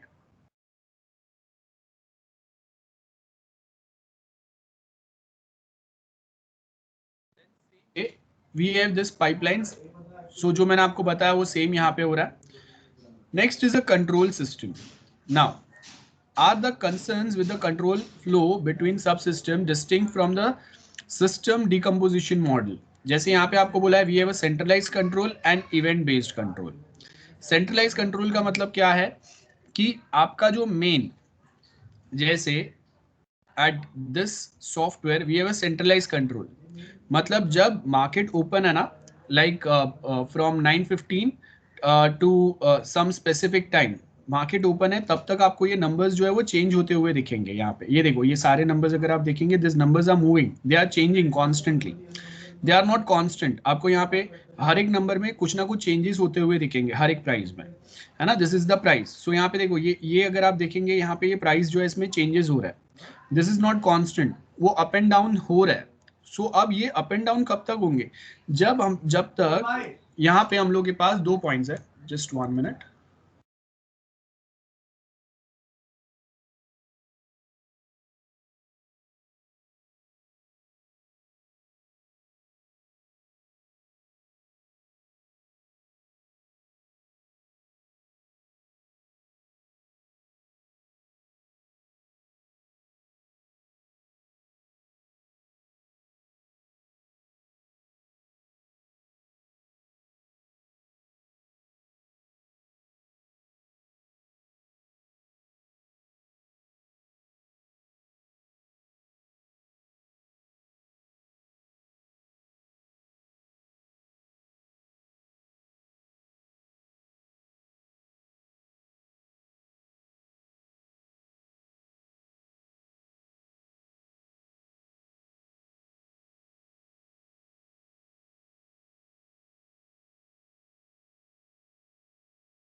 ओके, सो यहाँ पे हम लोगों के पास ये जो सिस्टम है, यहाँ पे हम लोगों ने क्या बोला है कि जब तक मेन सर्वर जो है वो जब तक रिस्पॉन्ड करते रहेगा तब तक ये सारी चीजें चलेंगी। अगर मेन सर्वर अगर रिस्पॉन्ड नहीं करेगा तो ये जो सिस्टम्स है ये भी काम नहीं करेंगे हम लोगों के। ओके, सो ये अब सेंट्रलाइज आर्किटेक्चर है। जैसे यहाँ पे आपको दिया है कि वन सब systems has a overall responsibility for control and start and stop of other sub systems, centralise control होगा। सो यहाँ पे भी सेंट्रलाइज कंट्रोल है कि अगर एनएससी या बीएससी के साइड से if they allow then only we can trade, otherwise ये सॉफ्टवेयर अवेलेबल भी रहेगा still we won't be able to trade. So ये ट्रेडिंग आपको कब तक अलाउ कर रहा है, from 9 o'clock 9:15 to 3:30, that is the timing. So उसके बीच में आई कैन बाई, जैसे ये देखो यहाँ पे अभी आपको है ना बहुत सिंपल ऑप्शंस दिए, this is the buying option, यहाँ पे ही मैं टॉगल करूंगा red colour, this is the selling option. Okay, ये आ गया। Then if I try to buy suppose 100 shares, so देखो यहाँ पे ये कैलकुलेटेड बता रहा है कि how much amount is required. अगर मुझे लॉन्ग टर्म के लिए उसको बाई करना है, अगर एक ही दिन के लिए बाई करना है आज के दिन में ही, सो इसका मार्जिन देखो कितना कम हो गया है ना। सो ये डिफरेंस होता है कि for how long you are trying to buy. Then same way if I want to sell, so देखो अब अगर मुझे एक ही दिन के लिए 100 शेयर सेल करना है, सपोज मुझे पता है कि ओके आज इसका प्राइस जो है वो, अभी इसका प्राइस जो है वो 2094-95 कुछ तो है, आज ही ये 50-60 रुपीज नीचे जाएगा। So what I will do, I just sell this shares at this price, और जब 50 रुपीज नीचे आएगा तब मैं इसको बाई करूंगा। So this is option is also provided here. So ये क्या है, this are some centralise control जो आपको मेन जो ऑर्गेनाइजेशन या इंस्टीट्यूशन जो होते हैं उनके साइड से प्रोवाइडेड रहता है ना। जैसे यहाँ पे कवर ऑर्डर आपको दिया हुआ है, तो ये कुछ ऑप्शंस होते हैं। जैसे यहाँ पे अगर मैं मोर में जाऊंगा तो अब if I try to buy this thing on a long term basis, so अब वो मुझे क्या बता रहा है, मैंने ये सपोज ये जो शेयर्स है ये बाई किए, ठीक है। अब मैं इसको मार्केट प्राइस पे डालता हूँ, देखो इसका मतलब क्या है कि अभी जो करंटली रेट चल रहा है उसके हिसाब से यहाँ पे फ्लक्चुएशंस आपको पता चलेंगे। अब यहाँ पे देखो ये ऊपर अब प्राइस इसके चेंज होता है, मैंने इसको बाई करना है लॉन्ग टर्म के लिए, कहाँ से बाई करना है, नेशनल स्टॉक एक्सचेंज या बॉम्बे स्टॉक एक्सचेंज, दोनों ऑप्शंस दिए हुए हैं है ना। तो इनका जो सर्वर है ये इसको कंट्रोल कर रहा है, इनके जो प्राइजेस जो यहाँ पे फ्लक्चुएट हो रहे हैं वो यहाँ से कहीं से आ रहा है और वो हम लोग के ये सॉफ्टवेयर में रिफ्लेक्ट हो रहा है। This software is not directly provided from NSE और BSE. This is the customized software और उसके ऊपर हम लोग कहीं से तो प्राइजेस जो है वो यहाँ पे कैच कर रहे हैं। एंड जब बाइंग भी होगा तो मैं बाइंग कौन से सर्वर पे थ्रो करूंगा, either on Bombay stock exchange और नेशनल स्टॉक एक्सचेंज। एंड उसके बाद में यहाँ पे देखो मैं बता रहा हूँ कि अगर मैंने जो प्राइस पे बाई किया उससे अगर वो 5% नीचे गया तो देन उसके बाद मेरे शेयर्स जो भी प्राइस पे रहेंगे उस पर आप ऑटोमेटिकली सेल कर दो। एंड मैं बोल रहा हूँ कि मैंने जो प्राइस पे बाई किया उससे 10% अगर ऊपर गया, अब ये भी मुझे कैलकुलेट करने की ज़रूरत नहीं है, ये सिस्टम करेगा। और तो 10% अगर मुझे प्रॉफिट हो रहा है तो वहाँ पे सेल कर दो। और आई से कि अगर मुझे 15%, I can write it here कि सपोज अगर 15% अगर प्रॉफिट हो रहा है देन सेल इट। सो मैंने क्या किया, 5% नीचे गया तो सेल कर दो, 15% ऊपर गया तो प्रॉफिट में सेल कर दो। सो ये हम लोगों ने कुछ ऑप्शंस दिए है और यहाँ पे कुछ चीजें जो आ रहा है वो आपके कोई तो एक मेन सर्वर से आ रहा है। सो यहाँ पे आपको क्या बोला है, सेंट्रलाइज कंट्रोल रहेगा। सो यहाँ पे मैं जो भी कुछ ऑपरेशंस कर रहा हूँ ये भले मैं ये सॉफ्टवेयर से कर रहा हूँ, लेकिन इसको कंट्रोल कौन करेगा, अलाव कौन करेगा, परमिट कौन कर रहा है, एनएसई एंड बीएसई। वो यहाँ पे जो प्राइस देंगे वही प्राइस पे आई कैन बाई और सेल। एंड जब तक वो अलाउ कर रहे हैं, वो कब तक अलाउ कर रहे हैं, जब तक मार्केट ओपन है। मार्केट का टाइमिंग क्या है, फ्रॉम 9:15 to 3:30 बराबर है फॉर दिस स्टॉक्स। सो वही टाइम पे this will allow event based. Now this each sub system can respond externally generated events from other sub systems और सिस्टम एनवायरमेंट। सेंट्रलाइज कंट्रोल होगा। Centralise control का मतलब क्या है, यहाँ पे एक मेन प्रोग्राम है, जैसे हम लोग के पास कॉलेज सॉफ्टवेयर है जिसके अंदर we have FY BSCIT, SY BSCIT and TY BSCIT। In FY BSCIT we have different lectures और internal exams of different subjects, so आप यहाँ पे अटेम्प्ट कर सकते हो। जैसे यहाँ पे FY BSCIT में वी हैव इंटरनल एग्जाम, तो या SY BSCIT we have this जिसके अंदर हम लोग के पास इंटरनल एग्जाम्स है ना। तो आप वो अलग अलग एग्जाम्स को एट अ टाइम एक्सेस कर सकते हो। और जब आप एक्सेस नहीं करें तो कोई दूसरा एक्सेस करेगा, और लेक्चर्स को आप एक्सेस कर सकते हो। तो ये वे में यहाँ पे सब रूटीन्स ये वे में वर्कआउट होंगे। इसको कॉल रिटर्न मॉडल बोलता है। मतलब मेन प्रोग्राम है, उसको अपने कोई टास्क कंप्लीट करना है। जैसे मेन प्रोग्राम हम लोगों का MS टीम है, ठीक है, main program is MS team. अब ये MS टीम के ऊपर मुझे माइक्रोसॉफ्ट फॉर्म्स मिलता है, जिसके ऊपर जाके मैं क्या करूंगा, अपने एग्जाम फॉर्म्स बनाऊंगा। अब वो जो एग्जाम फॉर्म्स है वो स्टूडेंट्स को विजिबल होंगे जब तक वो एग्जाम दे रहे हैं, है ना। ये रूटीन मैंने कॉल किया, जैसे उनका MCQ एग्जाम कंप्लीट हो गया, ये सेम जो MCQs वाला फॉर्म्स जो है, मतलब जो सर्विसेज है, ये कोई दूसरा रूटीन जो है वो भी एक्सेस कर सकता है। सिर्फ इसके कॉपीज जो है वो मेरे पास रहेंगे, एक कॉपी किसी दूसरे के पास रहेगा। इसके लिए हम लोग के फॉर्म्स अलग अलग रहता है, बैकएंड में उनके फंक्शंस, उनके सर्विसेज रिमेन्स द सेम। इसको कॉल एंड रिटर्न मतलब यूज करो, एक बार काम हो गया तो रिटर्न कर दो। जैसे आप देखो कि आपके MS टीम के ऊपर जो लेक्चर्स रहते हैं वो 10 या 15 डेज के लिए रिकॉर्डिंग उनका अवेलेबल रहता है ना, और उसके बाद में वो रिकॉर्डिंग जो है वो एक्सपायर हो जाता है। सो वो क्या हो गया, कॉल किया हम लोगों ने, आपको कोई एक सर्विसेज अवेलेबल है फॉर सम स्पेसिफिक टाइम, वो टाइमिंग कंप्लीट हो गया, उसके बाद में वो सर्विसेज रिटर्न हो जाएंगे। सो यहाँ पे वही आपको दिया है। सो कॉल रिटर्न में क्या होगा, टॉप डाउन सब रूटीन्स रहेंगे, where control starts at the top of the sub routine, hierarchy moves downward, applicable to sequential systems, जहाँ पे बहुत सारी चीजें हम लोग एक साथ करेंगे। टॉप डाउन अप्रोच है, एक मेन प्रोग्राम है और यहाँ से मैं मल्टीपल चीजें एक्सेस कर रहा हूँ।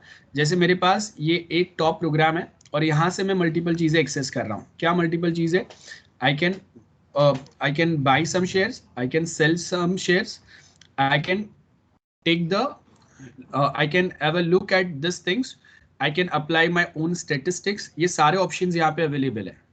ओके देखो यहाँ पे मैं कोई इंडिकेटर्स अप्लाई कर सकता हूँ। यहाँ पे आपने देखा यहाँ पे नीचे इंडिकेटर आ गया, suppose if I delete this, so अब देखो यहाँ नीचे कोई इंडिकेटर नहीं है। Now when I put an indicator that is the analysis, so यहाँ पे दिख रहा है इसके ऊपर, ये देखो ये ब्लू लाइन आ गया। सो ये क्या हो गया, this are few analysis which is provided from their side, है ना। इसको मैं एक नए विंडो में ओपन करके उसके ऊपर मैं अपने एनालिसिस रख सकता हूँ।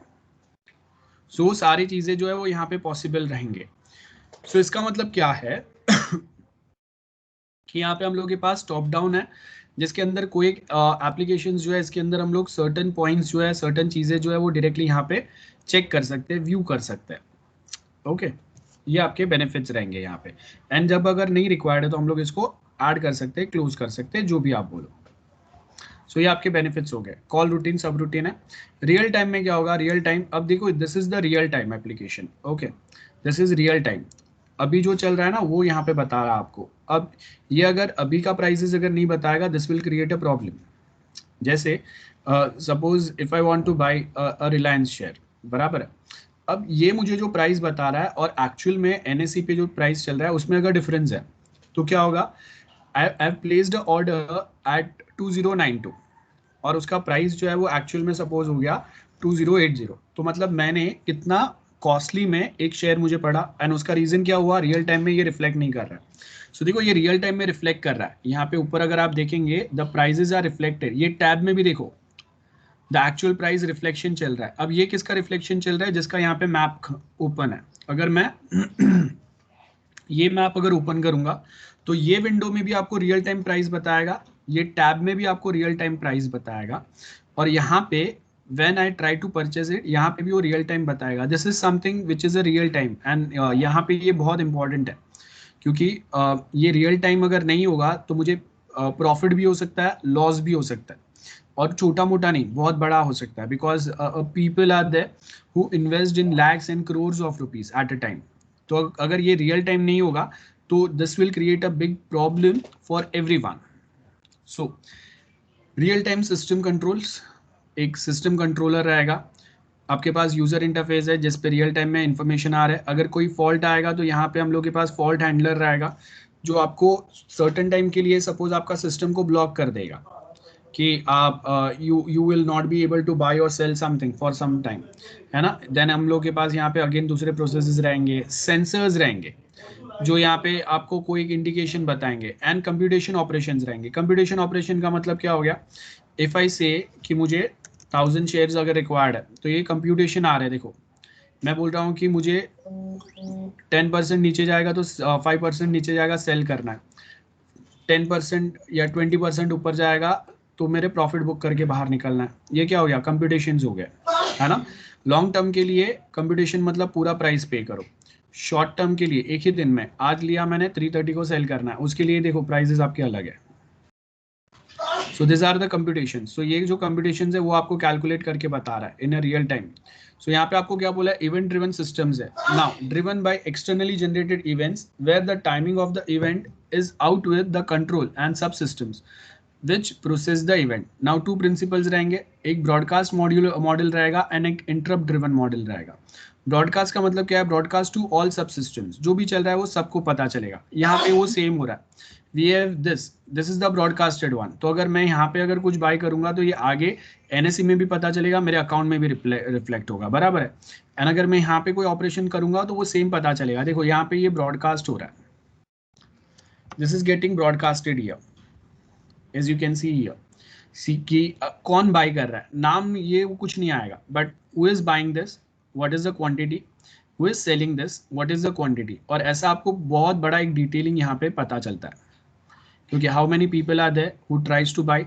यहाँ पे टोटल बता रहा है आपको, ये टोटल बाइंग में अवेलेबल है, इतने टोटल सेलिंग में अवेलेबल है। That is more people are interested in selling this instead of buying, getting. So ये आपका एक इवेंट ड्रिवन हो गया, ब्रॉडकास्ट मॉडल हो गया। Interrupt driven used in real-time systems where interrupts are detected by interrupt handler and passed to some other components for a processing। जैसे यहाँ पे अभी लोड बढ़ गया एक साथ सडनली, सपोज अगर बहुत सारे लोग अगर इसको सेल करने आ गए, सो वो टाइम पे क्या होगा, this system will generate a interrupt. मतलब यहाँ पे देखो आपको एक ऑप्शन दिया है, upper circuit and a lower circuit. Lower मतलब एक साथ अगर सडनली अगर ये शेयर अगर नीचे गिरता है तो 1874 that is the lower part, यहाँ पे इंटरप्ट जनरेट होगा and this will stop the trading on this, so that जो जो लोग यहाँ पे इन्वेस्टेड है उनका बहुत ज़्यादा बड़ा लॉस ना हो, और अगर कोई प्रॉब्लम हुए तो वो हम लोग यहाँ पे आइडेंटिफाई कर पाए। अपर, अब अपर भी जाएगा तो वहाँ पे भी ये लिमिट है, यहाँ पे जाके थोड़े टाइम वो हॉल्ट हो जाएगा, इंटरप्ट आएगा, ट्रेडिंग जो है आपका यहाँ पे स्टॉप हो जाएगा। That is the point. Then broadcast effective in integrating subsystems on different computer in a network. Subsystem registers an interest in a specific. When this occurs, control transfer to subsystem which can handle the event. Now control policies रहेंगे वो ये embedded है. This control policy is not embedded in a event and message handler. Basic points है, जैसे यहाँ पे आपको ये event messenger दिया हुआ है, we have different subsystems जो इनके साथ में interact करेंगे selectively for the broadcasting purpose. So I hope this is very clear to everyone. Interrupt driven कैसे वर्क करेंगे, यहाँ पे देखो आपके पास मल्टीपल इंटरप्ट्स है, ये इंटरप्ट वेक्टर्स है जो टाइम टू टाइम कौन है कौन से बेसिस पे है उसके बेस के ऊपर यहाँ पे क्या होगा, इंटरप्ट वेक्टर है। We have this handler one and process one. So ये जो हैंडलर वन है वो उसके हिसाब से क्या करेगा, प्रोसेस करेगा अपना। Then second we have handler two, then this is the process, handler three, then this is the process, handler four, then this is the process. तो उसके हिसाब से कौन सा मेरे पास अगर लैपटॉप अभी चल रहा है और अगर इन बिटवीन अगर मैं पेन ड्राइव अगर कनेक्ट करूंगा तो that is the interrupt. Operating system में आपने पढ़ा रहेगा, है ना। सो यहाँ पे भी सेम पैटर्न होगा। ओके, सो कोई एक लिमिट पे आई कैन ऐड समथिंग, कोई एक लिमिट पे I can exit at some place. So यहाँ पे वो इंटरप्ट जनरेट करेगा। नाउ रेफरेंस आर्किटेक्चर बहुत सिंपल है, how reference architecture works. So यहाँ पे देखो आपको क्या बोला है, we have this OSI reference model, this is the reference architecture. तो अगर कहीं पे भी अगर मुझे कोई नेटवर्किंग के काम करना है, so this is the architecture which we will be following ना। अभी आप नेटवर्क में कंप्यूटर, मोबाइल्स या अदर डिवाइसेस को कैसे कनेक्ट करते हैं वो आपके ऊपर है, लेकिन रेफरेंस जो है वो ये ओएसआई रेफरेंस मॉडल का ही रहेगा ना। Like we will be handling, we will be having 7 layers। अब ये 7 layers will remain the same: physical, data link, network, transport, session, presentation and application, है ना। ये सातों layers सेम ही रहेंगे, उसमें तो कहीं पे डिफरेंस नहीं रहेगा। देन नीचे के जो हम लोग के 3 लेयर्स है, this going to be the lower layer, and ऊपर के जो लेयर्स है, this going to be the upper layer. ये कंसेप्ट आपका सेम रहेगा। नाउ फिजिकल डिवाइसेस यहाँ पे ही आएंगे। फिजिकल डिवाइस को लिंक करने के लिए जो हम लोग केबल्स एंड बाकी सारी चीज़ें यूज़ करेंगे वो डेटा लिंक पे ही आएंगे। आपका आईपी एड्रेस जो है वो यहाँ पे यही लेयर पे कॉन्फ़िगर होगा। टीसीपी एड्रेस या यूडीपी वो यहाँ पे ही कॉन्फ़िगर होगा। Login and log out session जो है वो यहाँ से ही मेंटेन होगा। How we are going to present the information, so this is the presentation of information. देखो ये यहाँ पे टेबुलर वे में आपको प्रेजेंट किया हुआ है ये सारे इन्फॉर्मेशन, जिससे हम लोग को पता चल रहा है कि कहाँ पे क्या चीज़ कभी बाय हो रहा है, कभी सेल हो रहा है, बहुत सिस्टमेटिक वे में। और देखो ये मल्टीपल टेबल्स आपके पास यहाँ पे अवेलेबल है।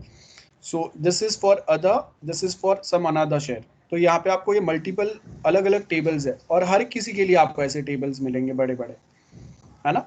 सो यहाँ पे इसके लिए मेरे पास अवेलेबल है, ये भी अवेलेबल है, देन यहाँ पे भी अवेलेबल है। तो ऐसे हर एक इंडिविजुअल टेबल में यहाँ पे ओपन करके चेक कर सकता हूँ, उसको मैं कंपेयर कर सकता हूँ। सो ये क्या हो गया, this is the benefit. And overall market का यहाँ पे आपको बता रहा है, this is all over different way कि ओके कहाँ पे जा रहा है, मूवमेंट क्या है। तो ये क्या है, this is the way of presentation कि यहाँ पे I can get the view, daily base पे क्या मूवमेंट है, आर्ली बेस पे क्या मूवमेंट है, मिनट बेसिस पे क्या मूवमेंट है ना। हर एक चीज़ मैं यहाँ से देख सकता हूँ। उस पर अगर मुझे अगर कोई इंडिकेटर्स अगर लगाना है वो मैं यहाँ से देख सकता हूँ। लाइक अगर मैं यहाँ पे अगर मुझे उसको स्टडी करना है, सो मैं यहाँ से उसको स्टडी कर सकता हूँ। For example I can just add something like this कि okay this is the main base line है, देन यहाँ पे मैं बताऊँगा okay this is another line. ऐसे हम लोग यहाँ पे ये रेंज बता सकते हैं, या मैं और कोई रेंज बता सकता हूँ, है ना। ये सेम पैटर्न्स जो है वो आपके चलेंगे।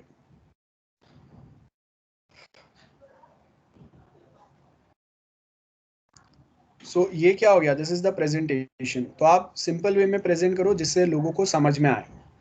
सो यहाँ पे देखो अगर मैं बोल रहा हूँ कि ओके यहाँ पे इसका प्राइस रेंज क्या है, तो आपको देखो यहाँ पे ये ऊपर जो है ना इसका पूरा इन्फॉर्मेशन बताएगा। देन यहाँ पे कितने मिनट्स पे आपको इन्फॉर्मेशन दे रहा है, सपोज आर्ली बेस पे चाहिए मुझे। सो आर्ली बेस पे ये देखो ये कब से चालू हुआ, सो यहाँ पे आपको टाइमिंग बताएगा। This is the today's date. So यहाँ पे ये फर्स्ट आवर हुआ, this is the second hour which is going on. अभी तक उससे ज़्यादा टाइम नहीं हुआ, तो ये सिर्फ 2 ही है। इसके आगे अगर मैं देखूंगा सो आपको यहाँ पे पता चलेगा कि कल का जो था 17 यहाँ से चालू हुआ, 1 2 3 4 5 6 and 7, this is the total 7 hours जब तक मार्केट ओपन था, है ना। तो हर दिन के आपको आर्ली 7 कैंडल्स मिलेंगे। 30 मिनट्स के अगर देखूंगा तो 7 के डबल हो गए, दैट्स सिंपल। सो ये वे में आपको सर्टेन इंडिकेशंस प्रोवाइड होगा यहाँ पे। So this is the way of presentation something. Same way अगर मैं यहाँ पे if I try to see buy sell, delete this from our list, I don't want this. या फिर यहाँ पे मूवर में जाके we can also create some other things, we can pin it. तो यहाँ पे ऊपर जो है उसके जगह पे ये वाला नंबर्स जो है वो दिखेंगे मुझे, ये प्राइजेस। टेक्निकल सेट अलर्ट, अगर वो ऊपर जाता है नीचे जाता है तो वो अलर्ट्स हम लोग सेट कर सकते हैं। देखो ये वे ऑफ प्रेजेंटेशन है, ये जितना प्रॉपर रहेगा उतना आपका सॉफ्टवेयर जो है वो इतना सिंपल हो जाएगा। This is the buying option, this is selling option. अगर आपको नहीं भी आता है स्टिल यू कैन से कि ओके एक दिन के लिए आपको यूज करना है, या you suppose to keep this for a long term, 1 साल 2 साल 5 10 साल 15 साल जितना भी टाइम चाहिए। सो ये आपका यहाँ पे हम लोग जो बता रहे हैं ना, ये आपका रेफरेंस आर्किटेक्चर के अंदर हम लोग जो बात कर रहे थे कि आपको यहाँ पे कोई एक पॉइंट्स है जहाँ पे आपको सर्टेन चीजें बताना है, like in an application in a presentation layer, कि how we are going to present something. और ये सब प्रेजेंट कहाँ पे होगा, कोई एक एप्लीकेशन में। सो this is my complete application, इसका नाम है ये, this is the name of this application जो यहाँ पे दिया हुआ है। और ये एप्लीकेशन के अंदर this are the things which are presented in such a manner. देखो एनएससी बीएससी कहाँ पे आपको चाहिए, है ना। देन सो देखो ये ऑप्शंस कितने क्विकली चेंज हो रहे हैं। यहाँ से I can by the same thing in NSC, from here I can by the same thing in BSc, from here I can cell the same thing in BSc और NSC, दोनों में हो सकता है। सो इतना सिंपल आपको बना के दिया हुआ है। सो ये आपका एप्लीकेशन हो गया and the way they presented. और यहाँ पे मैंने लॉग इन किया हुआ है। So as soon as I log out, मैं यहाँ से बाहर निकल जाऊंगा, ठीक है। Here I have an option to log out from this. Okay, so ये आपका मेन यहाँ पे पॉइंट्स दिए हुए हैं। सो उसका सेम यहाँ पे दिया है। रेफरेंस मॉडल में क्या होगा, बैकएंड में we have a data repository, इसको हम लोग इंटीग्रेट कर रहे हैं। सो देखो जी, यहाँ पे हम लोगों ने क्या किया, we have integrated the data from BSC NSE, बराबर है, और बाकी के उसके रियल टाइम जो प्राइसेस है वो, so that we have integrated, और उसके लिए हम लोगों ने अलग अलग टूल्स यूज किए हैं for the real time integration of this task management services. Till what time you can buy, till what time you can sell, what is the maximum and minimum limit, है ना। सो यहाँ पे अगर आप देखेंगे, we have some places जहाँ पे अगर आप देखेंगे we suppose to buy it in some specific quantities. जैसे यहाँ पे we have something, so I can buy in some specific quantity only 75। Then next अगर कहीं पे कोई एक चीज है, I can buy in some 25 quantity, इससे कम नहीं, इससे ज्यादा नहीं, मतलब इससे ज्यादा हो सकता है लेकिन इससे कम नहीं हो सकता। I can not by this in 1 और 2 क्वांटिटी और 3 क्वांटिटी, है ना, ऐसा कुछ अलाउड नहीं रहेगा। So you it should be in multiple of 25। देखो अगर मैं ऊपर भी करूंगा तो 25 के मल्टीप्लीकेशन में हो जाएगा हमेशा, ओके, उससे कम या ज्यादा नहीं। और यहाँ पे मैं उसको कैलकुलेट कर सकता हूँ कि ओके इसका इतना क्वांटिटी का प्राइस क्या होगा। सो यहाँ पे आपको क्या बोला है, this are the task services, and ये यूजर इंटरफेस है जहाँ से ये सारे ऑपरेशंस मैं कर रहा हूँ। और ये हर एक जो ऑपरेशन मैं करूंगा ना, उसके लिए यहाँ पे ये ऑर्डर्स वाला जो पार्ट है, इसमें मुझे यहाँ पे बताएगा कि ओके मेरे कोई ऑर्डर्स अगर आए हैं तो ये आपको इंडिकेशन देगा। सो यहाँ पे जो आपको बताया ना यूजर इंटरफेस, और यहाँ पे ये देखो मैसेजिंग सर्विसेज, तो ये सेम मैसेजिंग सर्विस जो है वो यूजर को भी इंडिकेट होगा। ये जो ट्रेडिंग एप्लीकेशन में यूज कर रहा हूँ इनको भी इंडिकेशन जाएगा। एंड नेक्स्ट थिंग, जो NSE या BSE है जिसपे मैंने ये ट्रेडिंग किया है उनके पास भी ये इंफॉर्मेशन जाएगा, ठीक है। सो दैट इज वन एग्जांपल। ये आपके की पॉइंट्स हो गए ऊपर जो भी हम लोगों ने डिस्कस किया आर्किटेक्चर मॉडल के, वही आपको यहाँ पे परफॉर्मेंस इंप्रूव करो, सिक्योरिटी, सेफ्टी, अवेलेबिलिटी, वही है। नाउ इंटरफेसेस, देखो जो भी मैंने अभी आपको बताया ना, again this is linked with this part as well, interfaces. अब इंटरफेस आपका जितना सिंपल रहेगा, आप कितना भी अच्छा बना लो, लेकिन अगर वो आपका फीडबैक अगर प्रॉपर नहीं है, मतलब यूजर्स को अगर वो यूज करने नहीं हो रहा है simply, then that will create a problem. आप में से बहुत सारे लोगों ने अगर कभी ऐसे कोई सॉफ्टवेयर देखे ही नहीं है, मैंने क्या बोला, यहाँ पे मैं आया, आई से कि just go select some shares from here, like I can से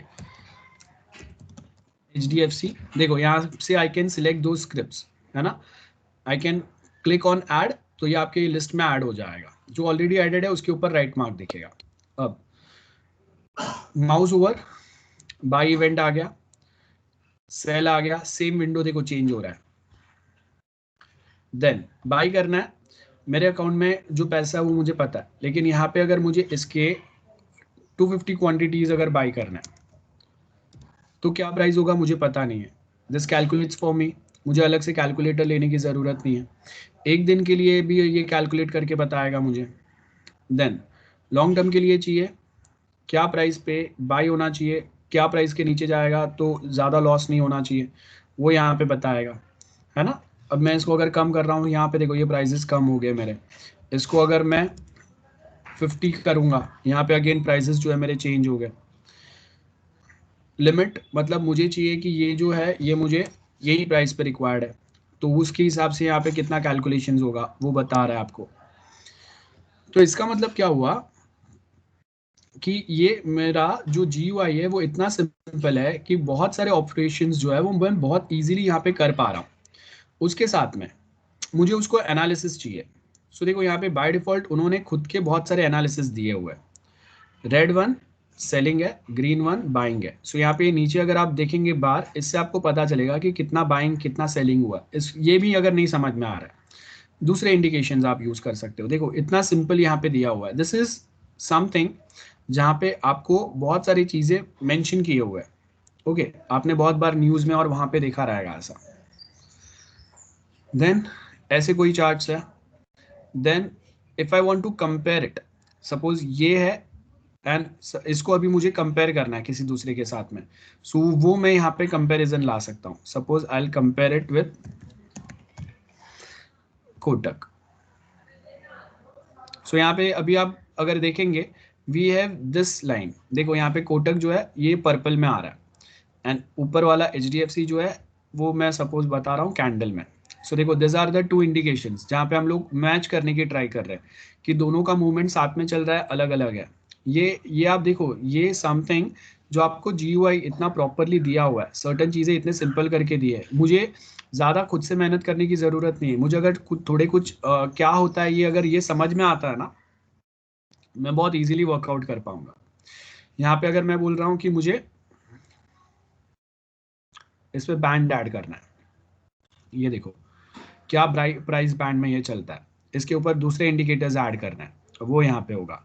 सेव करना है, वो यहाँ पे होगा, है ना। हर एक चीज is possible. Then same way यहाँ पे भी मैं कर सकता हूँ इसमें, और यहाँ पे मुझे चाहिए तो इसको मैं डिलीट कर दूंगा, यहाँ से ये दूसरा भी डिलीट कर दूंगा। सो देखो यह प्लेन एक ग्राफ आया मेरे पास, एक बहुत प्लेन सा, और इसको मैं मिनट्स बेस पे चेंज कर रहा हूँ। और अब मैं बोल रहा हूँ कि यहाँ पे ये हम लोगों के मतलब जो पढ़ते हैं उनके लिए यहाँ पे इंडिकेशंस रहते हैं कि ये कैंडल का मतलब, ये कैंडल का मतलब, ये कैंडल का मतलब क्या होता है, एंड इसका मतलब अगर यहाँ से अगर ये नीचे जाएगा तो यहाँ से ये और नीचे जा सकता है क्या, यहाँ से ये और ऊपर जा सकता है क्या। This are the indications. ठीक है, जैसे अगर मैं बोल रहा हूँ कि यहाँ पे मैंने एक इंडिकेशन ऐड कर दिया, क्योंकि यहाँ से ये इंडिकेशन मैं डाल रहा हूँ, यहाँ से ये इंडिकेशन मैं ले रहा हूँ, ये मेरा लोअर वाला पार्ट है, तो इसके नीचे अगर जाएगा तो और नीचे जा सकता है। ये मैं कोई इंडिकेशंस ऐसे रैंडमली ऐड कर सकता हूँ। सो ये आपका डिस्प्ले वाला पार्ट हो गया। अब ये सॉफ्टवेयर में ये इंडिकेशंस जो है, GUI जो है वो अलग है। Same way we have again an indication at this place. अब ये और इसमें टोटली अलग एप्लीकेशंस है। यहाँ पे मैं अपना बिजनेस करूंगा, यहाँ पे मेरा पैसा इन्वेस्ट होगा, यहाँ पे मैं सिर्फ फूड ऑर्डर कर रहा हूँ, बाहर घूमने जा रहा हूँ। दोनों एप्लीकेशन टोटली अलग है। ये बहुत ज्यादा क्रिटिकल है और ये लेस क्रिटिकल है। यहाँ पे मेरे लाखों करोड़ों हो सकता है, यहाँ पे मेरा एक ही इंडिकेशन होगा, मैं ज्यादा से ज्यादा 500, 1000, 2000, 5000 का फूड मंगाऊंगा। यहाँ पे प्रॉब्लम हुआ, आई कैन बेयर इट। यहाँ पे प्रॉब्लम हुआ, आई कैन नॉट। गेटिंग? सो अब इसमें भी अगर आप देखेंगे लेआउट कितना सिंपल दिया हुआ है। एक सर्च ऑप्शन है, यहाँ पे I can search pizza without clicking. ये देखो यहाँ पे ये ड्रॉप डाउन आ गया, मैंने एंटर नहीं प्रेस किया है, यहाँ पे ये बता दिया। अब उसी के जगह पे अगर मैं यहाँ पे सर्च करता हूँ, अगेन कौन से बार्स अवेलेबल है वो बता रहा है यहाँ पे, है ना। और एल्स सपोज मुझे कोई क्लब रिक्वायर्ड है, तो यहाँ पे कोई क्लब्स अगर रहेंगे, है ना, तो क्लब सैंडविच ये वो, कोई एक्चुअल में कोई क्लब है ना, शीशा लॉन्ज है, तो वो बता रहा है आपको। सो ये देखो ये एक ही जो सर्च ऑप्शन है वो आपको मल्टीपल चीज़ें सर्च करने में हेल्प कर रहा है। उसके साथ में ये पूरा एप्लीकेशन आपको क्या क्या देगा, फूड ऑर्डरिंग ऑप्शन दे रहा है, आप बाहर अगर जाना चाहते हो लंच डिनर ब्रेकफास्ट पे वो ऑप्शन दे रहा है, आपको कहीं पे अगर पार्टी करना है वो ऑप्शन देगा, और प्रो सर्विस अगर लेना है तो वो ऑप्शन दे रहा है। So everything is provided in such an ease कि आप इजीली यहाँ से कुछ भी चीज़ें देख सकते हो। Now similar this is also a similar type of an application जो फूड ऑर्डर कर रहा है। अब यहाँ पे जो कुछ ऑप्शंस है, ये जो दो ऑप्शंस है ये यहाँ पे नहीं है, ठीक है, ये सिर्फ फूड ऑर्डर कर रहा है स्विगी जो है। तो इसके लिए देखो यहाँ पे डायरेक्टली फूड के ही आपको ऑप्शन आएंगे। पार्टी के लिए आपको क्या चाहिए, वो डिस्काउंट सबसे ज़्यादा कहाँ पे है, near my place. Near my place मतलब वो कहीं ना कहीं मेरे आजू बाजू के लोकेशंस को यहाँ पे मैच करके बता रहा है मुझे। देन जहाँ पे सेफ्टी ज़्यादा फॉलो हो रहा है, कस्टमर्स को कोई एक प्लेसेस या फूड जो है वो ज़्यादा पसंद आ रहा है वो। सो यहाँ पे कहीं पे बुकिंग नहीं हो रहा है जैसा जोमेटो में हो रहा है, देखो, है ना। तो ये अलग वे में आपको चीज़ें बता रहा है। देन ये मुझे कौन से वे में बता सकता है, प्योर वेज चीज़ें मुझे रिक्वायर्ड है, सो मैं यहाँ पे वो देखूंगा, प्योर वेजिटेरियंस, कितना डिस्काउंट है, कितने टाइम में मेरे पास आएगा, रेटिंग्स क्या है, अप्रॉक्स इस पे प्राइजेस क्या रहते हैं इसके, कोई अगर स्पेशली प्रमोट किया हुआ चीज़ है, आपको दिख रहा है कितना सिंपल वे में वो बता रहा है। And next thing quick view, यहाँ से ही देखो ये मैं क्विक व्यू देख सकता हूँ, आपको दिख रहा है ये माउस ओवर है, मैंने क्लिक नहीं किया है। क्विक व्यू में यहाँ से मुझे वो सेम होटल जो है उसका अलग से मेन्यू बता रहा है। This is the quick view. देखो इफ आई क्लिक वो अलग हो गया, क्विक व्यू का मतलब अलग हो गया, सो यहाँ से मुझे सपोज ये वाला नहीं चाहिए, मुझे ये वाला चाहिए, तो मैं यहाँ से डायरेक्टली उस पर जा सकता हूँ and from here I can directly purchase something. So यहाँ पे आपको अभी क्या बता रहा है, which are the different items available, I can add it, multiple items यहाँ पे ऐड कर सकता हूँ। अब इसका एक लिमिट होगा, याद रखो, ऐसा नहीं होगा कि मैं कितने भी आइटम्स यहाँ पे ऐड करते जाऊंगा and it will allow me. एक लिमिट के आगे फिर उसके कुछ रिस्ट्रिक्शंस रहेंगे कि आप कितने आइटम्स जो है वो एक साथ अलाउ कर सकते हैं। मैं एक बहुत बड़ा ऑर्डर नहीं देख सकता, मैं 1-1.5-2 लाख का ऑर्डर मैं यहाँ पे प्लेस नहीं कर सकता, दैट इज नॉट अलाउड, ठीक है। सो उसका एक लिमिटेशंस रहेंगे यहाँ पे, और वो लिमिटेशंस क्या है वो आपको देखना है। सेम वे यहाँ पे देखो दूसरे कौन से ऑप्शंस अवेलेबल है। अगर मुझे चाहिए तो मैं यहाँ पे डायरेक्टली फेवरेट में सर्च कर सकता हूँ, तो मैंने जो प्रीवियसली सिलेक्ट किया रहेगा वो आएगा। देन यहाँ पे आपको अलग से वापस एक मेन्यू बता रहा है कि आपको ये फोटो वाइज अगर नहीं देखना है, डायरेक्टली अगर आपको यहाँ पे जाना है तो आप यहाँ से डायरेक्टली वो ऑप्शंस देख सकते हो। यहाँ से अगर आपको देखना है तो यहाँ से आप डायरेक्टली वो कोई जूस वाले ऑप्शंस देख सकते हैं। आई कैन ऐड इट हियर। अब देखो ये ऐड हो रहा है ना, वो यहाँ पे मुझे बाजू में ही कार्ट में बता रहा है। पहले क्या होता था, हम लोगों का कार्ट ऑप्शन जो है वो अलग होता था। तो ये देखो एक ही विंडो में मैक्सिमम चीजें it tries to provide you, this is the graphical user interface. हर एक एप्लीकेशन अपने वे में चीजों को और स्मूथ बनाने का ट्राई कर रहा है। अब ये सिर्फ फूड ऑर्डर कर रहा है, यहाँ पे देखते हैं, मुझे सपोज फूड ऑर्डर करना है तो यहाँ पे भी सिंपल दिया है, एक क्लिक में आई कैन ऑर्डर अ फूड। मैं फिल्टर आउट कर सकता हूँ चीज़ों को, जैसे मुझे सपोज ये वाले ऑप्शंस रिक्वायर्ड है, ये कोई रेस्टोरेंट्स में मुझे फूड चाहिए, लेकिन अब मुझे सडनली मूड हो गया कि अभी मुझे घर पे फूड ऑर्डर नहीं करना है, बाहर जाना है। Click on dine out. So just in one click, it provides you other information as well. And from here, I can filter it out. Distance, online booking जहाँ पे अवेलेबल है, आउटडोर सीटिंग जहाँ पे अवेलेबल है ना, या ratings जिसका proper है उसके बेस के ऊपर। देन जो अभी ओपन रहेंगे वो देख सकता हूँ मैं। सेम वे अभी अगर मेरा अगेन मूड चेंज हो गया, आई कैन क्लिक हियर। सो यहाँ पे ये मुझे हैप्पी आवर्स कहाँ पे वो बताएगा, लाइव स्पोर्ट्स अगर कहीं पे चल रहे हैं वो बताएगा। अगर मैं कहाँ पे हूँ वो प्लेस के आजू बाजू में कहाँ पे कौन सी चीज़ है। बुक अ टेबल, देखो डायरेक्टली यहाँ से बुक हो सकता है। सो आई कैन क्लिक हियर। अब यहाँ पे डायरेक्टली आपको क्या बता रहा है, आप यहाँ पे ये सेम चीज़ है। अब फिलहाल वो क्या कर रहा है, आपको ये बुकिंग अवेलेबल नहीं कर रहा है, बिकॉज फिलहाल रेस्टोरेंट जो है, ये जो क्लब जो है या जो भी पब है वो अभी बंद है। सो इसके लिए बुकिंग फिलहाल के लिए अवेलेबल नहीं है, इसके लिए ये बता रहा है। आपको मेन्यू चेक करना है, यहाँ से आपको मेन्यू बता रहा है। बेस्ट चीज़ें क्या है वो, फोटोज अगर देखना है आपको, यहाँ से आप फोटोज देख सकते हो। So just in one click आप देखो हर एक चीज बहुत प्रॉपरली बता रहा है। अब ओवरव्यू रिव्यूज क्या है उसके वो बता सकता है, सो आप वो देख के यहाँ से जा सकते हो। अब देखो आपको जाना है तो आप गूगल पे जाके ढूंढोगे, उससे बेटर ये आपको डायरेक्शन भी दे रहा है। सो यहाँ से डायरेक्टली गूगल मैप ओपन हो जाएगा आपके लिए, जो आपका लोकेशन से अगर आपको वहां पे जाना है तो कितने टाइम में हम लोग जाएंगे, सेम गूगल मैप इंटीग्रेट किया हुआ है। सो ये इसको हम लोग बोलते हैं कि एक ही प्लेस पे मैक्सिमम चीजें ऐड करना। अब दो अलग अलग एप्लीकेशन है सिमिलर टाइप के डोमेन्स के, लेकिन आपको दो मल्टीपल चीजें वो प्रोवाइड कर रहा है ना। इन दिस वे ऑफर आ गया, कार्ट आ गया, मेरे प्रोडक्ट्स आ गए, उसका मेन्यू आ गया, और उसके बेस के ऊपर I can order something from here. अब देखो आपको यहाँ पे ये भी बताएगा रेगुलर या जैन, ओके रेगुलर है, सो यहाँ पे आ गया। अब ये आपको ऑर्डर करने का ऑप्शन भी दे रहा है। अब अगर मैं यहाँ पे ऑर्डर करता हूँ, suppose I will go back,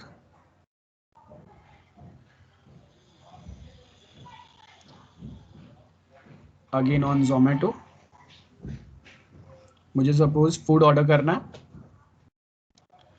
now if I try to order some food like dosa, I will order it from here. So अब देखो यहाँ पे मुझे क्या बता रहा है, this is the restaurant from where I can order it.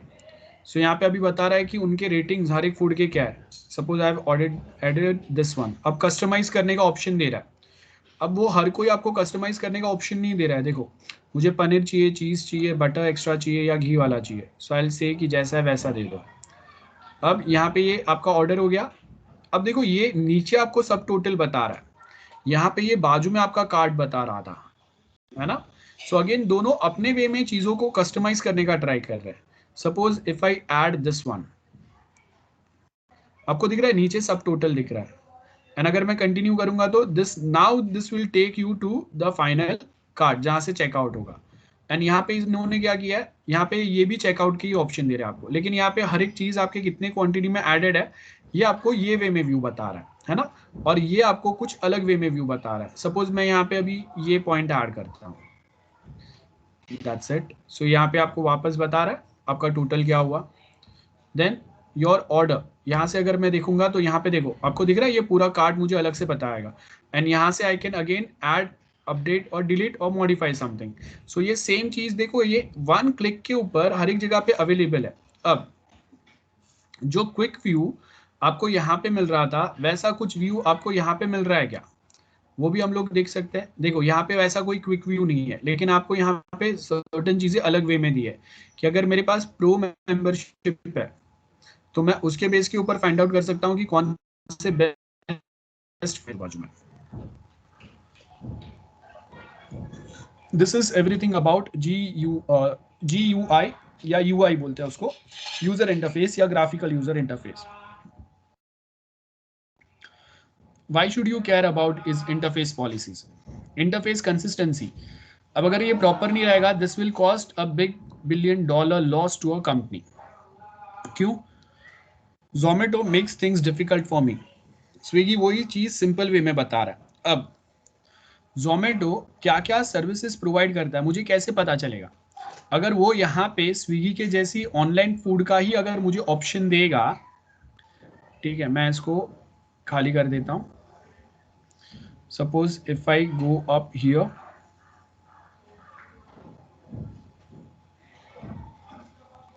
Okay, and now ये मुझे सेम अगर स्विगी के जैसा ही अगर ऑप्शन देगा, ये मुझे बताएगा ही नहीं कि हम लोग आपको अगर बाहर रेस्टोरेंट में जाना है we provide those options as well. आपको अगर नाइट लाइफ के बारे में चाहिए तो we provide those options as well. From here you can book up our membership, you can take a memberships from here. ये अगर मुझे पता ही नहीं है तो मैं क्या करूंगा, मुझे वो बिग डॉलर लॉस हो जाएगा. क्योंकि आप अपने इंटरफेस में अगर आप ये नीचे डाल के रखोगे यहाँ कहीं पे, मैं यहाँ पे देखा मुझे वो दिखा नहीं, मैंने फूड ऑर्डर पे गया खत्म हो गया. सो मतलब लोगों को पता ही नहीं चलेगा कि ऐसे कुछ ऑप्शंस अवेलेबल है. जो रेगुलरली यूज कर रहे हैं उनको छोड़ के नए कस्टमर्स जो ज्यादा टेक्निकल नहीं है उनको पता ही नहीं चलेगा. तो इसके लिए आपको लेआउट प्रॉपर वे में प्रोवाइड करना जरूरी है. सो यहाँ पे वही दिया है कि the software becomes more popular if the user interface is attractive, simple, responsive in a short time. Responsive in a short time. देखो यहाँ पे as soon as I click on this it should be responsive in a short time. जैसे मैं इस पे click कर रहा हूँ सो क्या हो रहा है, इट्स अ क्विक रिस्पॉन्स. अगर ये रिस्पॉन्स अगर क्विक नहीं रहेगा ना then that will create a problem. Same way this is an very critical software. So इस पे जैसे ही मैं क्लिक करूंगा, if I click here, if I try to add something, ये देखो ये क्विक होना चाहिए है ना, in a fractions of seconds. ये आपको कोई ऑप्शंस बता रहा है. जैसे यहाँ पे मैंने कोई भी एक नंबर ऐड किया, ये देखो ये उसके सेम कैलकुलेशंस बता रहा है at same point of time. So this should be a quick one. Whether we are talking about a critical software like a trading one or a non-critical software like a food ordering one. So यहाँ पे वो options दिए है. Clear to understand? यहाँ पे easily समझ में आ रहा है. अगर आपने यूज नहीं भी किया है तो आपको यहाँ पे ये माउस पॉइंटर लेके जाके आपको पता चल रहा है this is for buy, this is for sale. यही तो आपको समझ में आना चाहिए एटलीस्ट, वही आ रहा है. Then consistence on all interfacing screen. अब देखो इसका जो डिजाइन है this remains the same whether I go to this screen, this screen, this screen, या फिर अगर मैं यहाँ पे कोई दूसरे मैप्स भी अगर ओपन कर रहा हूँ, if I go to this part, if I go to this part, if I go to this part, हर एक जगह पे वो सेम आपको लेआउट बता है. सेम वे यहाँ पे अगर आप देखेंगे, यहाँ पे मैं कहीं पे भी अगर जाऊंगा आपका जोमेटो का लेआउट रिमेन्स द सेम है ना. उसके बाकी के जो डिटेल है वो चेंज होंगे. क्लियर है? अब मैं अपने फ्रेंड्स को बुला रहा हूँ. सो देखो यहाँ पे उन्होंने क्या दिया है, direct you can copy address from here. Restaurant address copied, आप डायरेक्टली कहीं पे तो पेस्ट कर सकते हो उसको. आप अपने फ्रेंड्स के साथ में उसको शेयर कर सकते हैं. डायरेक्शन तो आपको अभी डायरेक्शन के लिए यहाँ पे देखो ओपन स्ट्रीट मैप डायरेक्टली आपको वो मैप आपका लोकेशन से वो कहाँ वहाँ पे कैसे पहुँचना है वो बता देगा। मतलब आपको ये एक तो ऑनलाइन टेबल बुक करने के लिए ऑप्शन भी दे रहा है, और उसके साथ में देखो डिलीवरी के रेटिंग्स क्या है, आपके डाइनिंग के रेटिंग्स क्या है वो बता रहा है, एंड उसके बेस के ऊपर I can go book a table. So यहाँ पे देखो टेबल बुकिंग का ऑप्शन दे रहा है आपको। अब ये जो रेस्टोरेंट है ये अभी ओपन है, सो आपको यहाँ पे बताएगा select date guest session, and उसके हिसाब से we can enter the detail. Special occasion कुछ है तो एडिशनल रिक्वेस्ट अगर डालना है आप यहाँ से वो ऐड कर सकते हो, सो दैट आपके पहुंचने के पहले certain things are ready with them. So this provides you with such an ease जो पहले पॉसिबल नहीं था। सो यही हम लोग बता रहे, कंसिस्टेंसी होना चाहिए। Background interface designs focus on following designs of interface between software and components, ये फर्स्ट पॉइंट आएगा। देन नेक्स्ट पॉइंट जो है जहाँ पे हम लोग अगर बात करेंगे, so basically we talk about let's suppose कि मैं बोल रहा हूँ कि हम लोग के पास वी कैन से कि जस्ट 1 मिनट, हाँ, let's suppose we can say in background the focus of the designs between the software and other non human producer consumers क्या है, वो इंटरफेस कैसा होना चाहिए। सो यहाँ पे अगर आप देखेंगे I share again that PDF. So यहाँ पे अगर आप देखेंगे आपको क्या बोला है, यूजर टास्क डोमेन है, फीडबैक लेंगे, इवॉल्व करेंगे उसको ज़्यादा से ज़्यादा, एंड उसके बेस के ऊपर वापस स्पेसिफिकेशंस आएंगे, एनालाइज करेंगे अपने नॉलेज के बेस के ऊपर, क्या रिक्वेस्ट आया था उसके बेस के ऊपर, एंड रिक्वायरमेंट के बेस के ऊपर हम लोग वापस उसको मॉडिफाई करने की ट्राई करेंगे, and we try to make it as better as possible. ये जो टेक्निकल चीज़ें थे ना ये मैंने आपको बहुत सिंपल वे में यहाँ पे एक्सप्लेन किया है। So focus on the profile of the user, user task and content, work environment क्या है, मॉडल ऑफ सिस्टम फंक्शंस क्या है, ये सब पे देखेंगे। Then delineate human and computer oriented task that are required. Then interface design set of inter objects and actions कैसे होने चाहिए, आपके स्क्रीन रिप्रेजेंटेशन कैसा होना चाहिए वो देखेंगे हम लोग।